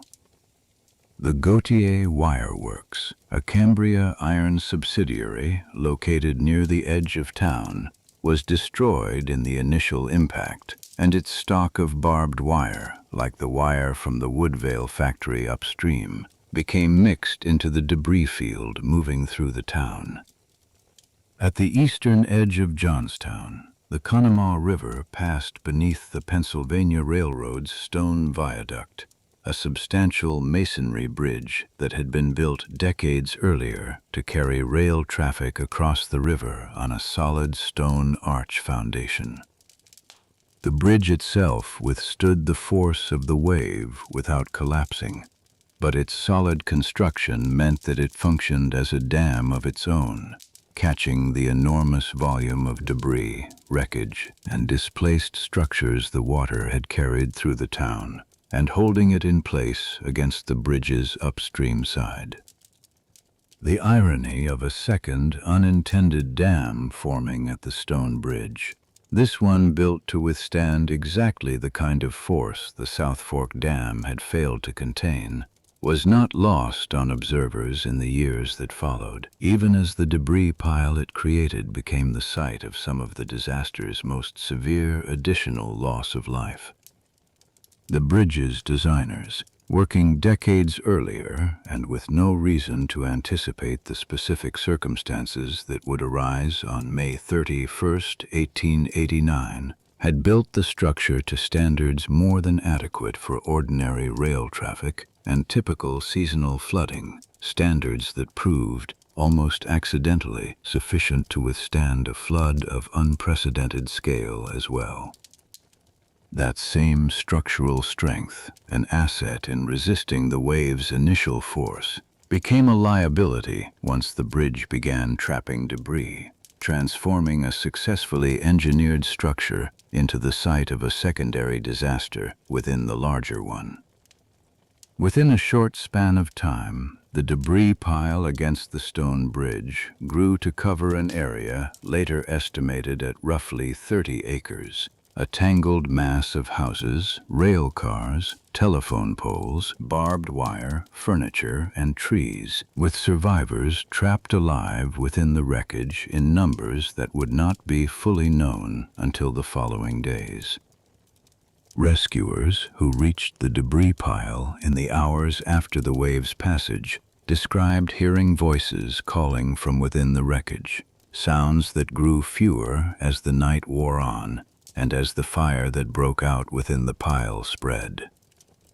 As evening fell on May 31st, fire broke out within the debris pile at the stone bridge, its cause never definitively established, though contributing factors documented afterward included overturned stoves, lantern oil, and coal from railroad cars caught up in the wreckage. The fire spread through the debris field over the following hours, and the barbed wire embedded throughout the wreckage, the same wire manufactured at the Woodvale and Gautier works upstream, made movement through the pile extremely difficult for anyone attempting to reach trapped survivors or escape the flames themselves. Volunteers who attempted rescue efforts at the debris pile that evening worked with whatever tools were available, axes and saws primarily, cutting through wreckage in an effort to free trapped survivors before the advancing fire reached them. Some of these volunteers were themselves flood survivors who had reached safety earlier in the day and returned to the debris field upon hearing cries from within the wreckage, a decision that placed them at considerable personal risk as the fire spread through material soaked in lamp oil and coal dust. Accounts from the rescue effort describe the extreme difficulty of navigating the debris pile itself, its surface an unstable mixture of broken lumber, twisted wire, and displaced household objects, terrain that made rapid movement toward any particular point in the wreckage almost impossible even before the fire began spreading. The debris pile's instability meant that rescuers risked injury or entrapment themselves with each step across its surface, a danger that limited how quickly and how far into the pile any individual rescuer could safely venture in search of survivors. Despite these dangers, survivor accounts describe numerous instances of rescuers working through the night, some continuing their efforts even as the fire spread closer to their own position, driven by the sound of voices still calling from within the wreckage. Estimates of the number of people who died in the fire at the stone bridge, having survived the wave itself only to be trapped in the burning debris afterward, would later range as high as 80 individuals, a figure historians have treated as approximate, given the condition of the wreckage and the difficulty of identifying remains. By the time the fire was brought under control, the physical shape of Johnstown had been altered in ways that would take years to fully document, its streets reconfigured by debris, its population scattered between those who had reached high ground, those trapped in the wreckage, and those who had not survived the wave at all. Word of the disaster began reaching the outside world that same evening, carried by telegraph operators in towns downstream from Johnstown, who had themselves received fragmentary and often contradictory reports of what had happened in the valley above them.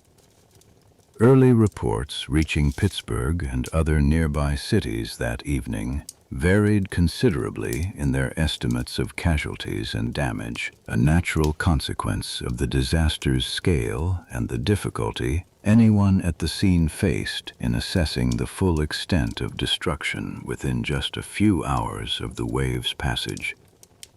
Newspapers in Pittsburgh had begun preparing special editions before midnight based on these early fragmentary reports, editions that would be revised repeatedly over the following days as more accurate information reached the outside world. The full scale of the disaster,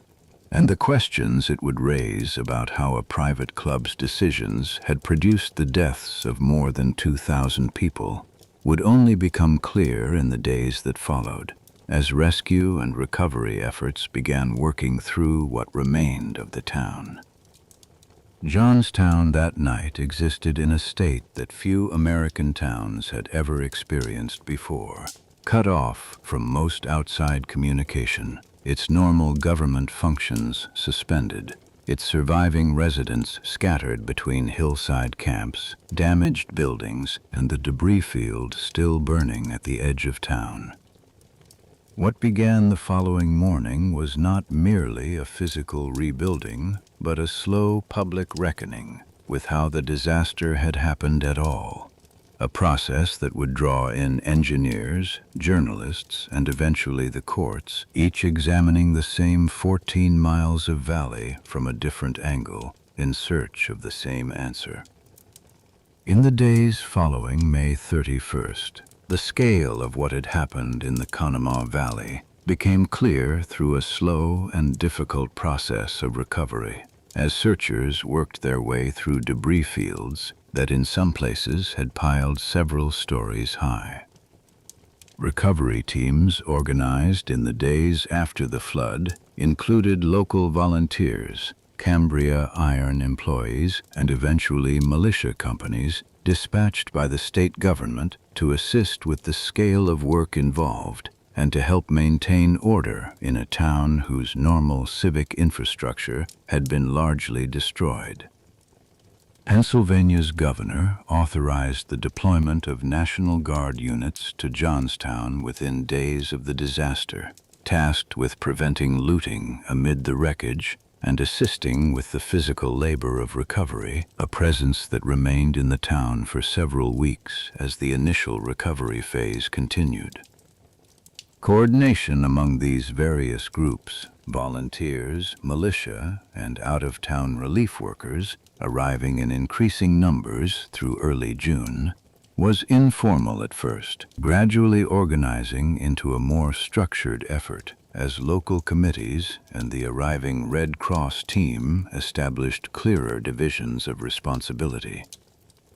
The final death toll from the Johnstown flood was established at 2,209, a figure compiled over subsequent months by the Pennsylvania state government and later confirmed through cemetery records, though even this number carried uncertainty, since 777 of the victims were never identified and were buried under a collective marker in Grandview Cemetery, above the town on the hillside that had itself provided refuge for those who reached it in time. The process of identifying victims stretched on for months after the disaster, complicated by the condition of many remains and by the fact that entire families, and in some cases entire households of extended relatives, had been lost together, leaving no one to confirm an identification. A temporary morgue was established in the days following the flood, where recovered remains were catalogued alongside any personal effects found with them, an imperfect system that nonetheless allowed for the identification of a substantial share of the dead in the weeks that followed. Photographs of unidentified victims, along with descriptions of clothing and personal items, were circulated in regional newspapers in an effort to help surviving relatives from outside the immediate area confirm the fate of family members who had been visiting or working in Johnstown at the time of the flood. Entire families were eliminated in single households, and in 99 cases, every member of a family was killed, leaving no relative to identify remains or claim property. Local officials and volunteer clergy worked through the summer of 1889 to conduct burials for both identified and unidentified victims, a task complicated by the sheer number of dead relative to the town's ordinary capacity for funeral services and burial plots. The town of Johnstown, together with the smaller settlements of South Fork, Mineral Point, and Woodvale, lost buildings and infrastructure valued at the time at approximately $17 million, a figure that reflected the destruction of the Cambria Iron Company's mill facilities, the town's residential housing stock, and the rail infrastructure connecting the valley to the wider Pennsylvania Railroad network. This figure, substantial by the standards of the period, did not fully capture the economic disruption the disaster caused to a regional economy built almost entirely around the mills the flood had heavily damaged, disruption that extended well beyond the immediate cost of destroyed buildings and equipment. Workers who depended on Cambria iron for their livelihood faced months of reduced or absent wages while the company assessed damage and began the process of restoring its furnaces and rolling mills to operation, a period of economic hardship that compounded the physical losses many families had already suffered. Small businesses that had served the mill's workforce faced a similar disruption, their customer base scattered among temporary shelters, and, in many cases, permanently reduced by the scale of loss the town had experienced. News of the disaster reached the national press within a day, and by the first week of June, journalists from major newspapers in New York, Philadelphia, and Pittsburgh had arrived in the valley to document a scale of destruction that few American disasters up to that point had matched. Newspaper coverage throughout June 1889 combined detailed factual reporting on casualties and property damage with increasingly pointed commentary on the South Fork Fishing and Hunting Club, whose ownership of the failed dam had by this point become widely known to the reading public. Clara Barton, founder of the American Red Cross 5 years earlier in 1881, arrived in Johnstown on June 5th with a small group of volunteers and supplies, marking one of the first large-scale disaster relief operations the young organization had undertaken. Barton's decision to travel personally to the site, rather than coordinate relief efforts remotely, reflected both the scale of the disaster and the fledgling organization's need to establish its practical capabilities in the field, capabilities that had not yet been tested on an American disaster of this magnitude. Barton and her team remained in Johnstown for 5 months, establishing distribution centers for food, clothing, and building materials, and overseeing the construction of temporary hotels to house survivors whose homes had been destroyed. These temporary structures, built quickly from lumber shipped into the valley once rail access was sufficiently restored, provided shelter for hundreds of families through the summer and into the fall of 1889, while more permanent rebuilding efforts got underway. The Johnstown relief effort became a defining moment for the American Red Cross as an institution, establishing operational precedents for large-scale domestic disaster response that the organization would draw on in subsequent decades. Barton's own writings following the Johnstown effort describe the operation as a formative experience for the organization, one that demonstrated both the value and the logistical complexity of coordinating relief across a disaster site of this scale. The systems developed during the Johnstown response for cataloging needs, distributing supplies, and coordinating with local volunteers and outside donors would be refined and reused in subsequent disasters the Red Cross responded to over the following decades, making Johnstown a foundational case study within the organization's own institutional history.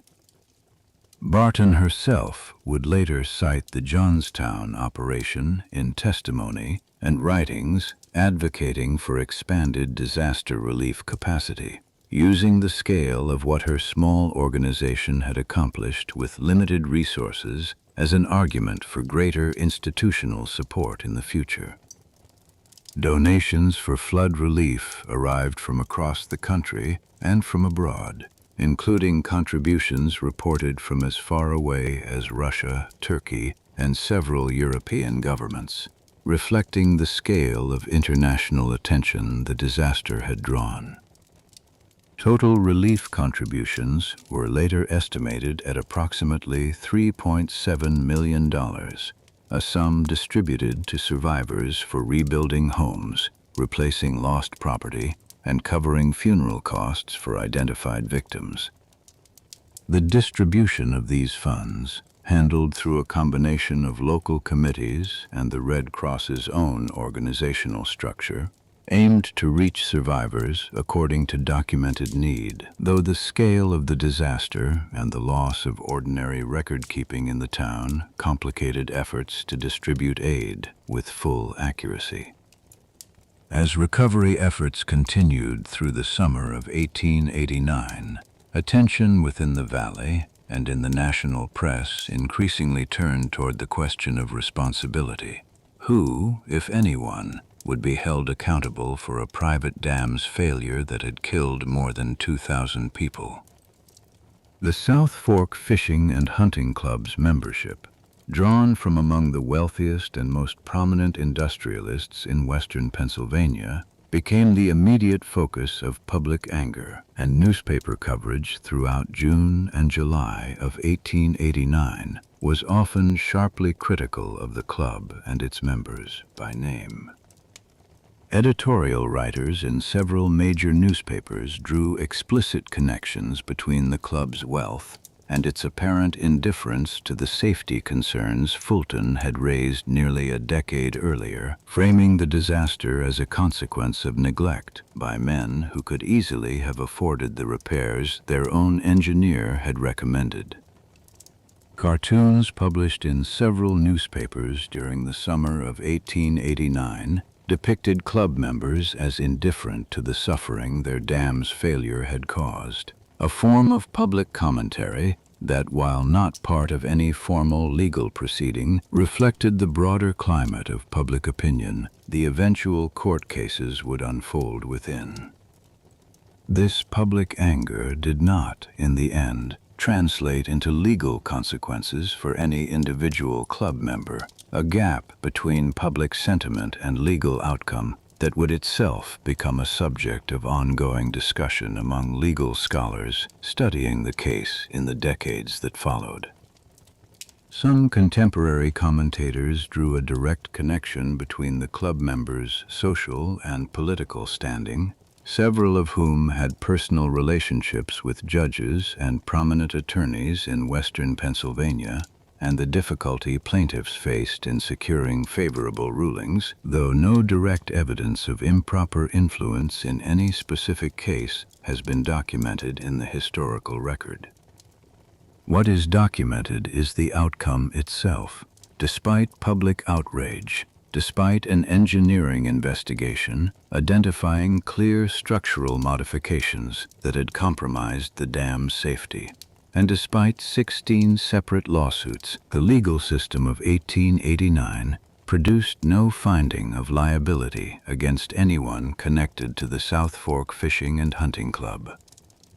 Investigations into the cause of the dam's failure were conducted independently by several engineering bodies, including a formal inquiry by the American Society of Civil Engineers, which had been founded decades earlier, and by 1889 represented the primary professional body for engineering standards in the country. The Society's investigation drew on physical evidence gathered at the breach site, surviving club records, and testimony from individuals involved in the dam's original reconstruction and its final morning of emergency repair efforts. The Society's investigation concluded that the modifications made to the dam during the club's ownership, the lowered crest height, the removed discharge pipes, and the fish screens obstructing the spillway were direct contributing factors in the dam's failure, and that these modifications represented a departure from sound engineering practice. The report stopped short of asserting that the dam would not have failed under the extreme rainfall conditions of May 31st, even in its original, unmodified state, noting that the storm itself was of a magnitude that placed significant stress on dam structures across the region that day. This distinction between a storm that was unusually severe and modifications that had removed the dam's margin of safety against exactly that kind of severe event would become central to the legal proceedings that followed. Survivors and the families of victims filed a series of lawsuits against the South Fork Fishing and Hunting Club and against individual members in the years following the disaster, seeking compensation for lost property and for the deaths of family members. At least 16 separate lawsuits were filed against club members in the years following the flood, brought by survivors and by the estates of those who had died, each seeking damages proportional to the losses their families had sustained. These cases were heard primarily in Pennsylvania state courts, with several also filed in federal court on the basis of diversity jurisdiction. Since some plaintiffs and defendants resided in different states, a procedural detail that added complexity to an already difficult legal landscape for the survivors pursuing compensation. The financial cost of pursuing these cases fell substantially on the plaintiffs themselves, many of whom had already lost their homes and possessions in the flood, a burden that discouraged some survivors from pursuing legal action at all, despite having plausible claims against the club. Under Pennsylvania law, as it existed in 1889, liability for property damage or death typically required a plaintiff to demonstrate that a defendant had acted negligently, meaning that the defendant had failed to exercise a reasonable standard of care that a similarly situated party would have exercised under the same circumstances. The club's legal defense in each of these cases rested substantially on the argument that the storm of May 31st, 1889, constituted what the law termed an act of God, an event of such unusual and extreme natural severity that no reasonable standard of maintenance or engineering practice could have been expected to prevent the resulting disaster. Under the Act of God doctrine as it was applied in American courts of this period, a defendant could not be held liable for damage caused by a natural event of overwhelming and unforeseeable severity, even if the defendant's own actions or negligence had contributed to the outcome, provided the natural event itself was found to be the dominant and unavoidable cause. Attorneys representing the club argued in court filings that the volume of rainfall on May 30th and 31st exceeded anything the region's historical weather records could have predicted, framing the storm itself, rather than any decision made by club members, as the true cause of the disaster. Plaintiffs' attorneys countered that the storm's severity, however extreme, did not excuse the club from its own documented decisions to reduce the dam's freeboard, remove its discharge pipes, and obstruct its spillway with fish screens, arguing that these modifications had removed the very safety margins that might otherwise have allowed the dam to withstand even an unusually severe storm. This argument, that a defendant's negligence could combine with an extreme natural event to produce a result neither factor alone would have caused, represented an early articulation of a legal theory that would not gain broad acceptance in American courts until decades later, following subsequent disasters that forced a reconsideration of the same underlying question. The judges who heard the various Johnstown cases were, in most instances, applying negligence law as it was broadly understood at the time, a standard that placed a heavy burden on plaintiffs to demonstrate that a defendant's specific conduct, rather than an intervening natural cause, was the dominant factor producing the harm. Legal historians examining these rulings in later decades have generally concluded that the courts of the 1890s were not applying the law incorrectly by the standards of their own time, but rather that the standard itself, as it existed in 1889, was poorly suited to cases involving a combination of human negligence and severe natural events. Every lawsuit brought against the South Fork Fishing and Hunting Club or its individual members was ultimately unsuccessful, with courts in each case accepting some version of the argument that the extraordinary rainfall of May 31st, rather than the club's modifications to the dam, was the legal cause of the disaster. No member of the South Fork Fishing and Hunting Club, including Henry Clay Frick, Andrew Mellon, or any of the other prominent industrialists on its membership rolls, was ever found legally liable for any death or property loss resulting from the dam's failure. Some individual club members made private financial contributions to relief funds or to specific survivors in the aftermath of the disaster. Gestures reported in contemporary newspapers, though these contributions were characterized in the press and by historians afterward as voluntary and separate from any formal admission of legal responsibility. Andrew Carnegie, whose exact membership status in the club has been debated by historians, later funded the construction of a public library in Johnstown, a donation consistent with his broader pattern of library philanthropy across the country during this period, though the library's construction did not constitute or accompany any legal settlement related to the flood. The library, completed in the years following the disaster, became a fixture of the rebuilt town, though its relationship to the flood remained, for many residents, a complicated one, a gesture of goodwill from a man whose associates had owned the dam that destroyed their community. Some residents welcomed the library as a genuine civic benefit, regardless of its donors' associations, while others viewed it more skeptically, an ambivalence that reflected the broader difficulty the town faced in reconciling ordinary gratitude for charitable contributions with unresolved anger over the disaster's cause. This tension between private philanthropy and unaddressed legal responsibility would recur in other contexts as the town rebuilt, with several club members contributing individually to various reconstruction efforts, even as the club itself, as an institution, faced no formal consequence for the disaster its property had caused.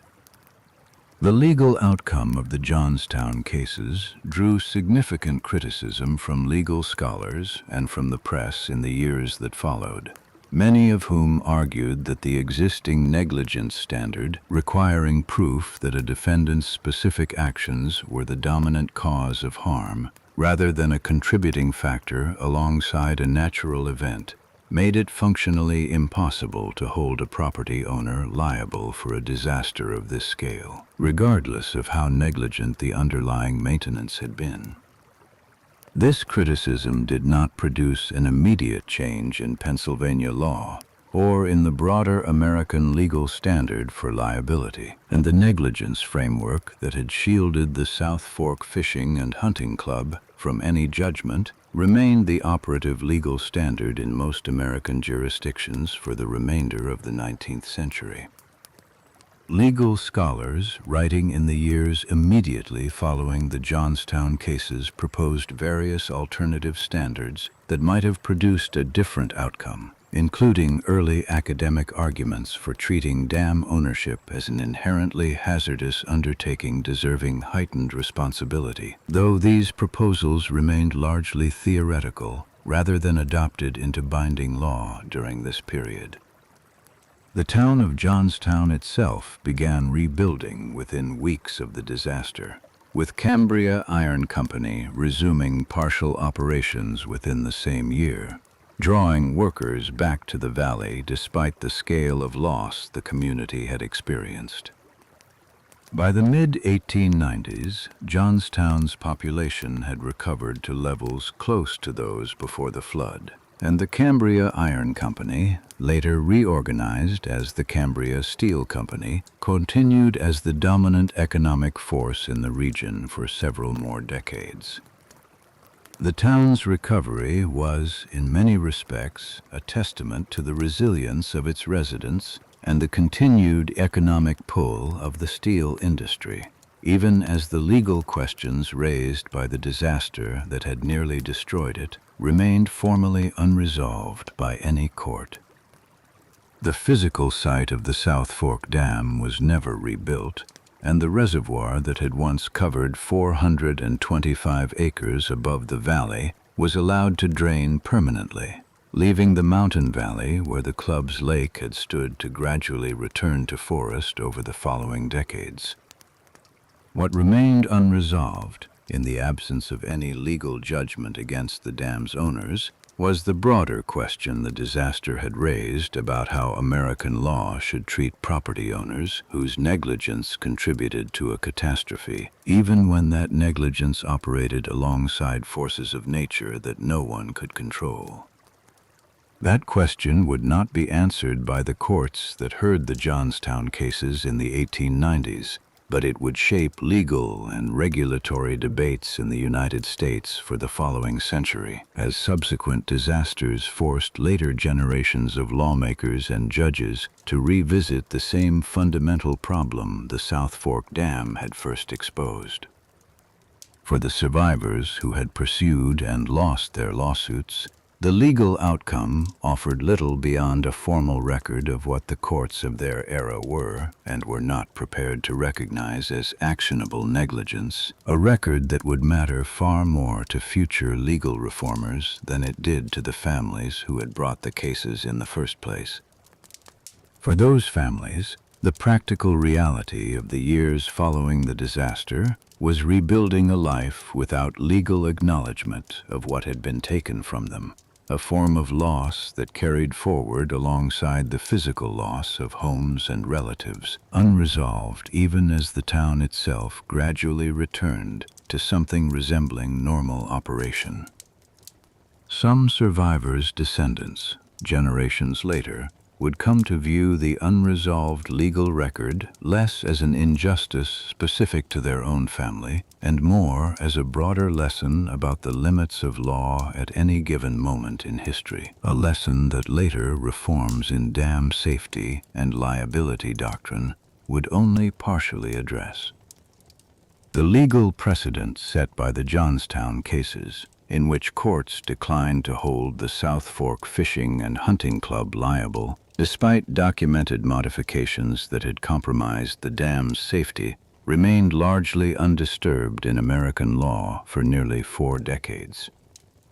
The negligence standard applied in 1889, requiring plaintiffs to prove that a defendant's actions, rather than an intervening natural event, were the dominant legal cause of harm, continued to govern most civil liability cases involving infrastructure failure well into the 20th century.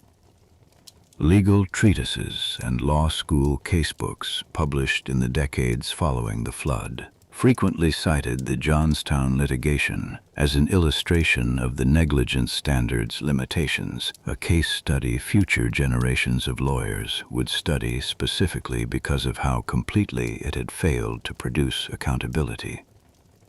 Law professors teaching torts and property law in the early 20th century used the case to illustrate the practical consequences of the act of God doctrine as it stood at the close of the 19th century, presenting Johnstown to generations of students as an example of a legal system reaching a technically defensible but morally unsatisfying conclusion. This pedagogical use of the case, divorced from the lived experience of the survivors who had actually pursued and lost these lawsuits, illustrates one of the more uncomfortable aspects of how legal history sometimes develops. A disaster's greatest lasting influence can be its usefulness as a cautionary example for the professionals who study the law long after the people directly affected by it have died. This began to change following a second major dam disaster in California, the collapse of the St. Francis Dam on March 12, 1928, which killed somewhere between 411 and slightly more than 600 people when the dam, owned and operated by the City of Los Angeles's Bureau of Waterworks and Supply, failed catastrophically less than a day after its chief engineer had personally inspected it and found no cause for concern. The St. Francis Dam disaster differed from Johnstown in one critical legal respect. The dam was publicly owned rather than privately held, which meant that the City of Los Angeles, unlike the South Fork Fishing and Hunting Club, faced direct political and financial accountability to the same public that had been harmed. A city government, unlike a private club whose membership could retreat behind individual legal defenses, could not as easily avoid public reckoning with the disaster it had caused, since its officials remained answerable to voters and to a broader civic structure the South Fork Club had never had to contend with. City engineers and officials in Los Angeles faced press scrutiny, public inquiries, and political consequences in the aftermath of the St.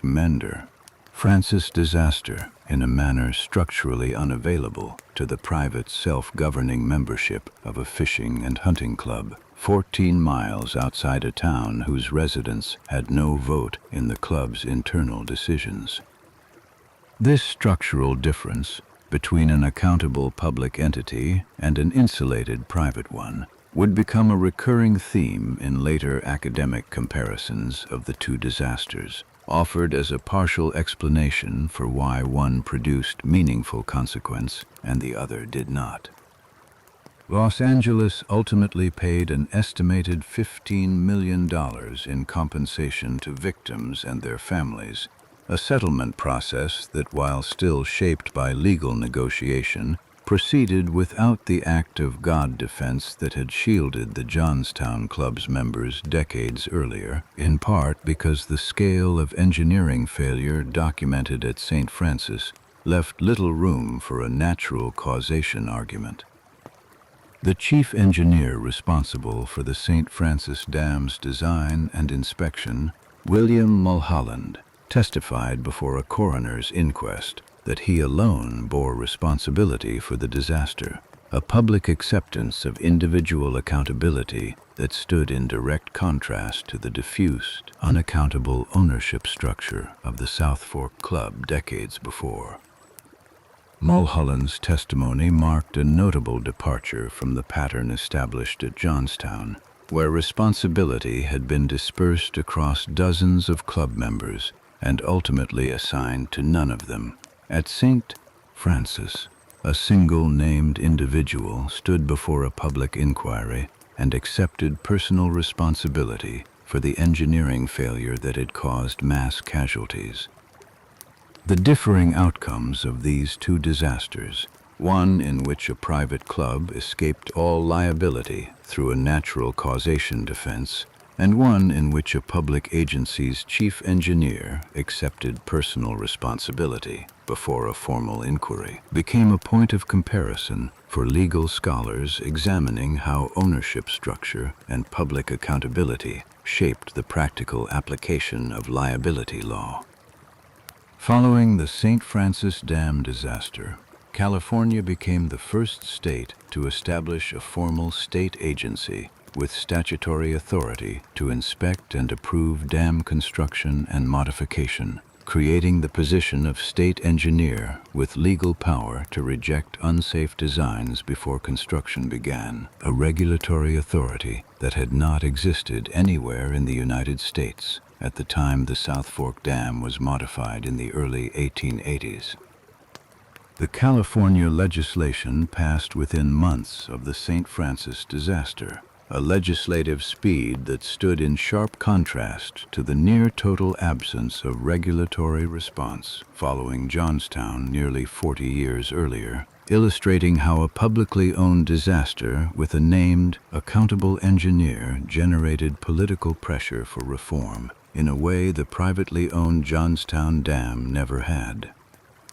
Other Western states facing similar geography and similar reliance on earthen and concrete dams for water storage followed California's example over the subsequent decade, gradually building out a patchwork of state-level dam safety programs that, while inconsistent in rigor, represented the first systematic regulatory attention paid to this category of infrastructure anywhere in the country. Other states gradually adopted similar dam safety programs over the following decades, though the pace and rigor of these programs varied considerably from state to state through the middle of the 20th century, and no comprehensive federal standard existed to unify them.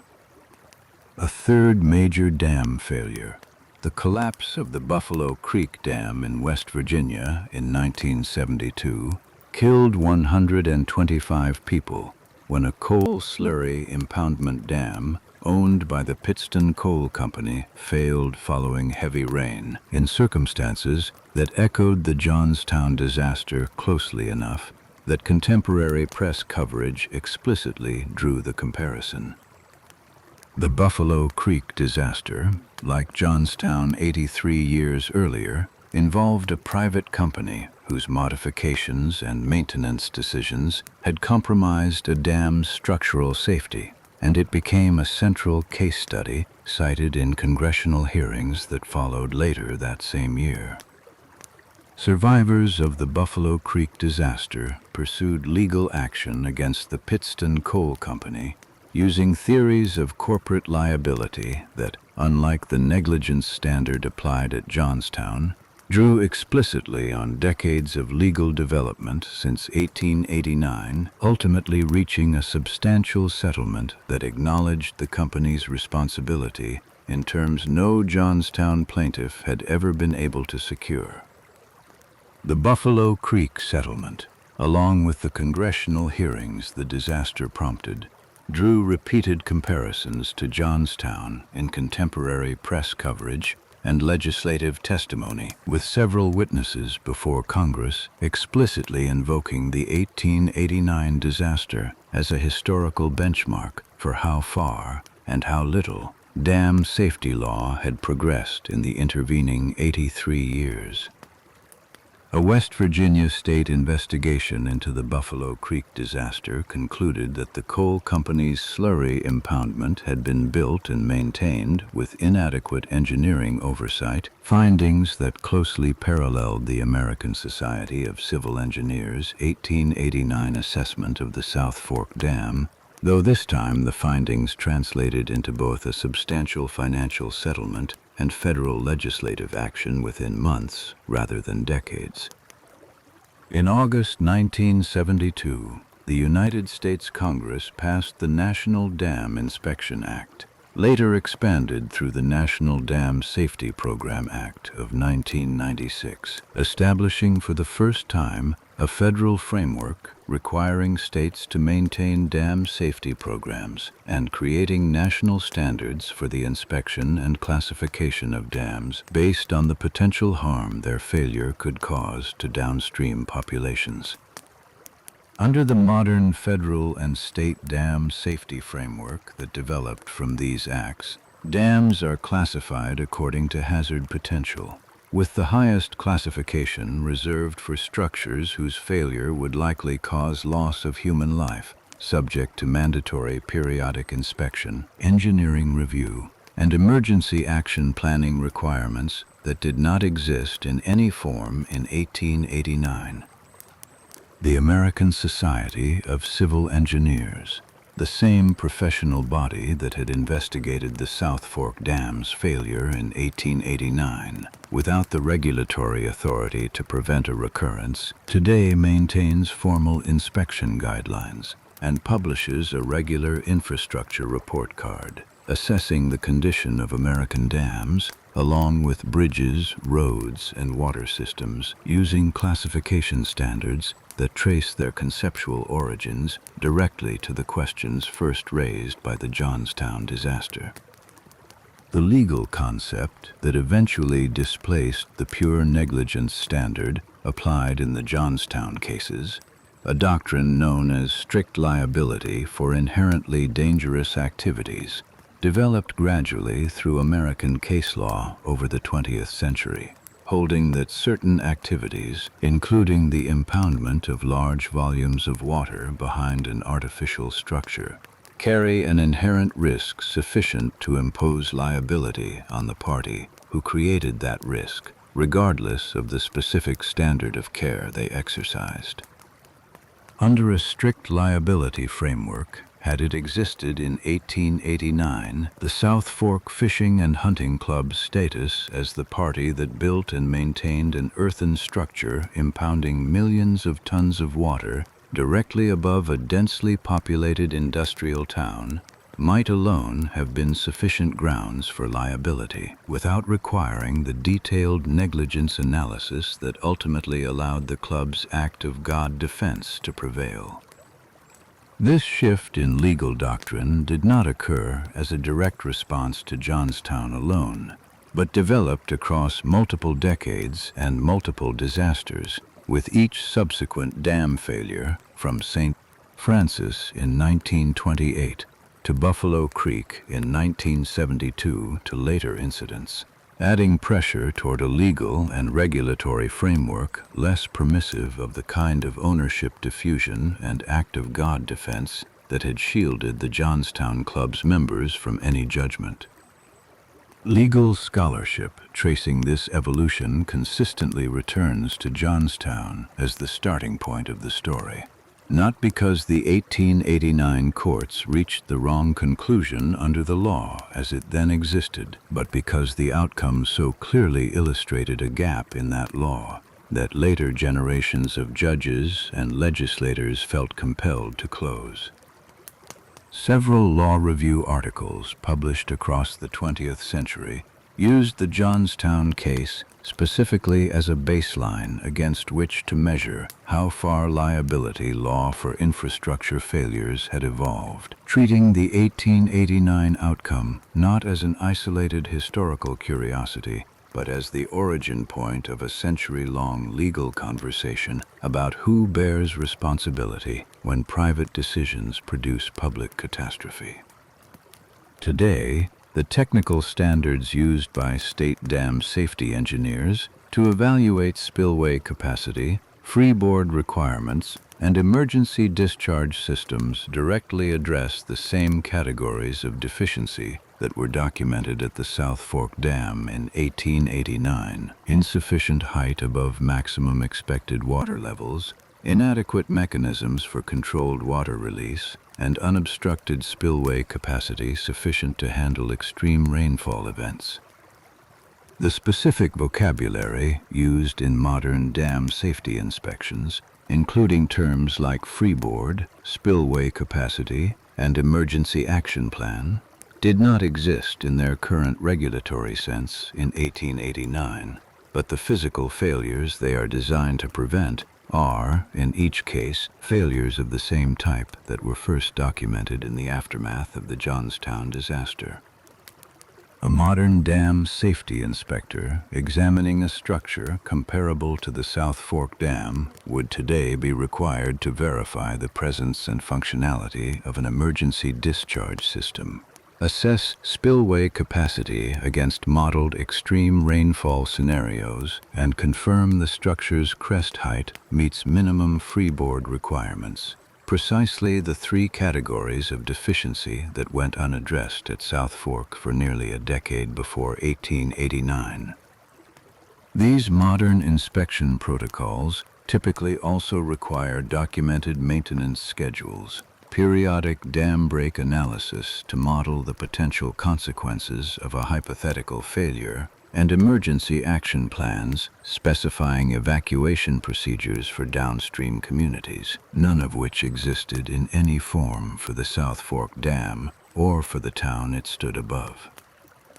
The evacuation planning requirement in particular represents a direct response to the specific failure mode Johnstown exposed. Even had the dam's engineering deficiencies gone unaddressed, a functioning emergency notification system might have given downstream residents more reliable and earlier warning than the ad hoc combination of riders, a single telegraph operator, and word of mouth that constituted the entire warning system available on May 31,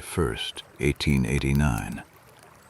The debate over aging American infrastructure, including thousands of dams across the country, now classified as high-hazard structures nearing or exceeding their original design lifespans, continues to draw directly on the same underlying question the Johnstown disaster first raised in 1889. What obligation does a property owner, private or public, carry toward the population living downstream of a structure they control? And what mechanism exists to enforce that obligation before, rather than after, a failure occurs? Reports published by federal and state agencies in recent decades have repeatedly identified a substantial backlog of dams requiring rehabilitation or increased monitoring, a backlog attributed in large part to the cost of bringing older structures up to modern safety standards and to the limited public funding available for infrastructure of this kind. Many of these aging structures, like the South Fork Dam before its final modification, were originally built for purposes that no longer apply, whether flood control needs that have changed, water supply demands that have shifted, or industrial uses that ended decades ago, leaving communities downstream dependent on the continued integrity of structures whose original justification has, in some cases, entirely disappeared. The particular danger such structures pose lies not in any single point of failure, but in the same kind of accumulation Johnstown illustrated, small deferred maintenance decisions made individually for reasons that seem reasonable, compounding over years or decades into a structural vulnerability that only becomes visible when an unusually severe weather event finally tests it. That question, unresolved by the courts that heard the case against the South Fork Fishing and Hunting Club in the 1890s, remains active in current policy discussions surrounding the maintenance and replacement of aging dam infrastructure across the United States more than a century after the wave that came down the Conemaugh Valley on the afternoon of May 31st, 1889. The town of Johnstown still stands at the confluence of the Little Conemaugh and Stony Creek rivers. The valley is narrower in places than modern engineers would now permit for a town of its size, a geography that predates the regulatory standards that followed the disaster by decades. A flood control channel now runs through the town center, completed in the 1940s after another, smaller flood struck the same valley. Its concrete walls built wide enough to carry a volume of water the original 19th century town could never have imagined containing.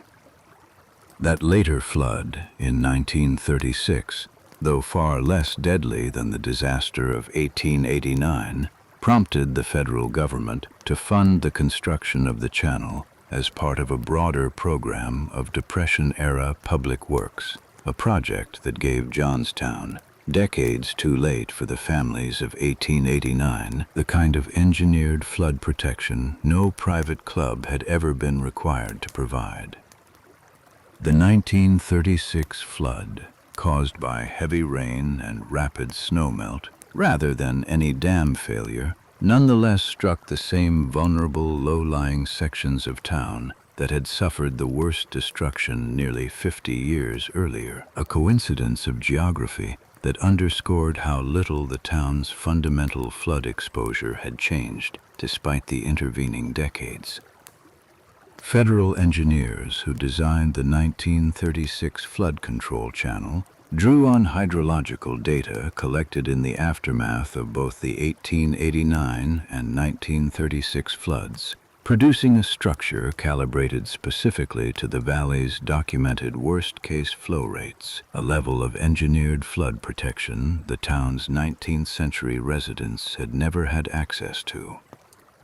Johnstown experienced yet another significant flood in 1977, when a separate and unrelated storm overwhelmed even the 1930 S-era flood channel, a reminder that engineered infrastructure, however carefully designed, remains subject to revision as understanding of extreme weather risk continues to evolve. The site of the South Fork Dam is a quiet stretch of forest today, administered by the National Park Service as a historic site, with the outline of the original earthen embankment still visible in the landscape for those who know where to look. Visitors to the site today can walk along the remaining sections of the embankment, where interpretive markers explain the sequence of modifications that weakened the structure. a public account of the same deficiencies Fulton had privately identified to Morrell more than a century earlier. The National Park Service's management of the site includes a visitor center documenting both the technical history of the dam's failure and the personal accounts of survivors, a combination that presents the disaster as both an engineering case study and a human tragedy, refusing to separate the two. Descendants of survivors continue to visit the site and the Grandview Cemetery Memorial in the present day, maintaining a connection to the disaster that has persisted across more than 4 generations since May 31st, 1889. Local historical societies in Johnstown maintain archives of survivor testimony collected across the decades following the flood. Oral histories recorded from aging survivors in the mid-20th century that continue to inform how the disaster is understood and taught today. These recorded testimonies, gathered decades after the event from individuals who had been children or young adults in 1889, provide a perspective the formal engineering reports and court records cannot offer on their own. A direct, personal account of what it meant to live through a single afternoon that reshaped an entire town's history.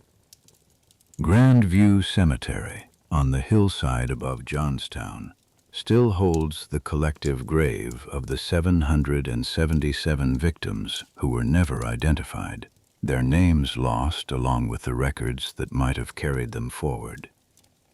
The unknown plot at Grandview remains, more than a century later, a physical reminder of the scale of a disaster large enough to outpace even the basic administrative task of recording who its victims had been. Genealogical researchers and local historians have, in recent decades, occasionally succeeded in identifying individuals among the unknown dead through cross-referencing surviving family records, church registries, and immigration documents, though the vast majority of the 777 names buried at Grandview remain unrecovered.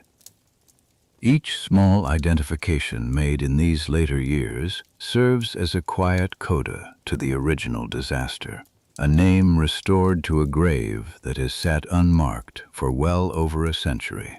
Evidence that the work of understanding exactly what was lost in the valley that afternoon has never entirely stopped. The rain continues to fall on that valley, as it always has, and the mountains above it still gather water the way they did in the spring of 1889. What has changed is not the mountains or the rain, but the framework of law and regulation built, slowly and imperfectly, in response to what happened when a private club's decisions met an ordinary spring storm and a town with no way to protect itself. Every dam inspection conducted under a modern state safety program, every freeboard calculation, every emergency action plan filed with a regulatory agency traces its practical necessity back to a Friday afternoon in 1889, when a lake that should never have been allowed to exist in its final form emptied itself into a valley that had no warning system built to survive it. The story of the South Fork Dam is, in the end, a story about the space between what was known and what was done about it, a space filled for nearly a decade by cost, convenience, and the quiet assumption that the worst storm would not arrive during anyone's watch. It did arrive, on an ordinary Friday in late May, and the valley below has been living with the consequences and slowly rewriting the rules meant to prevent a repetition ever since. This has been Quiet History at Bedtime. If you found value in this story, a subscribe, a like, or turning on notifications helps this channel keep telling the histories that go untold. Thank you for listening. and for letting this play through to the end. Good night, and sleep well.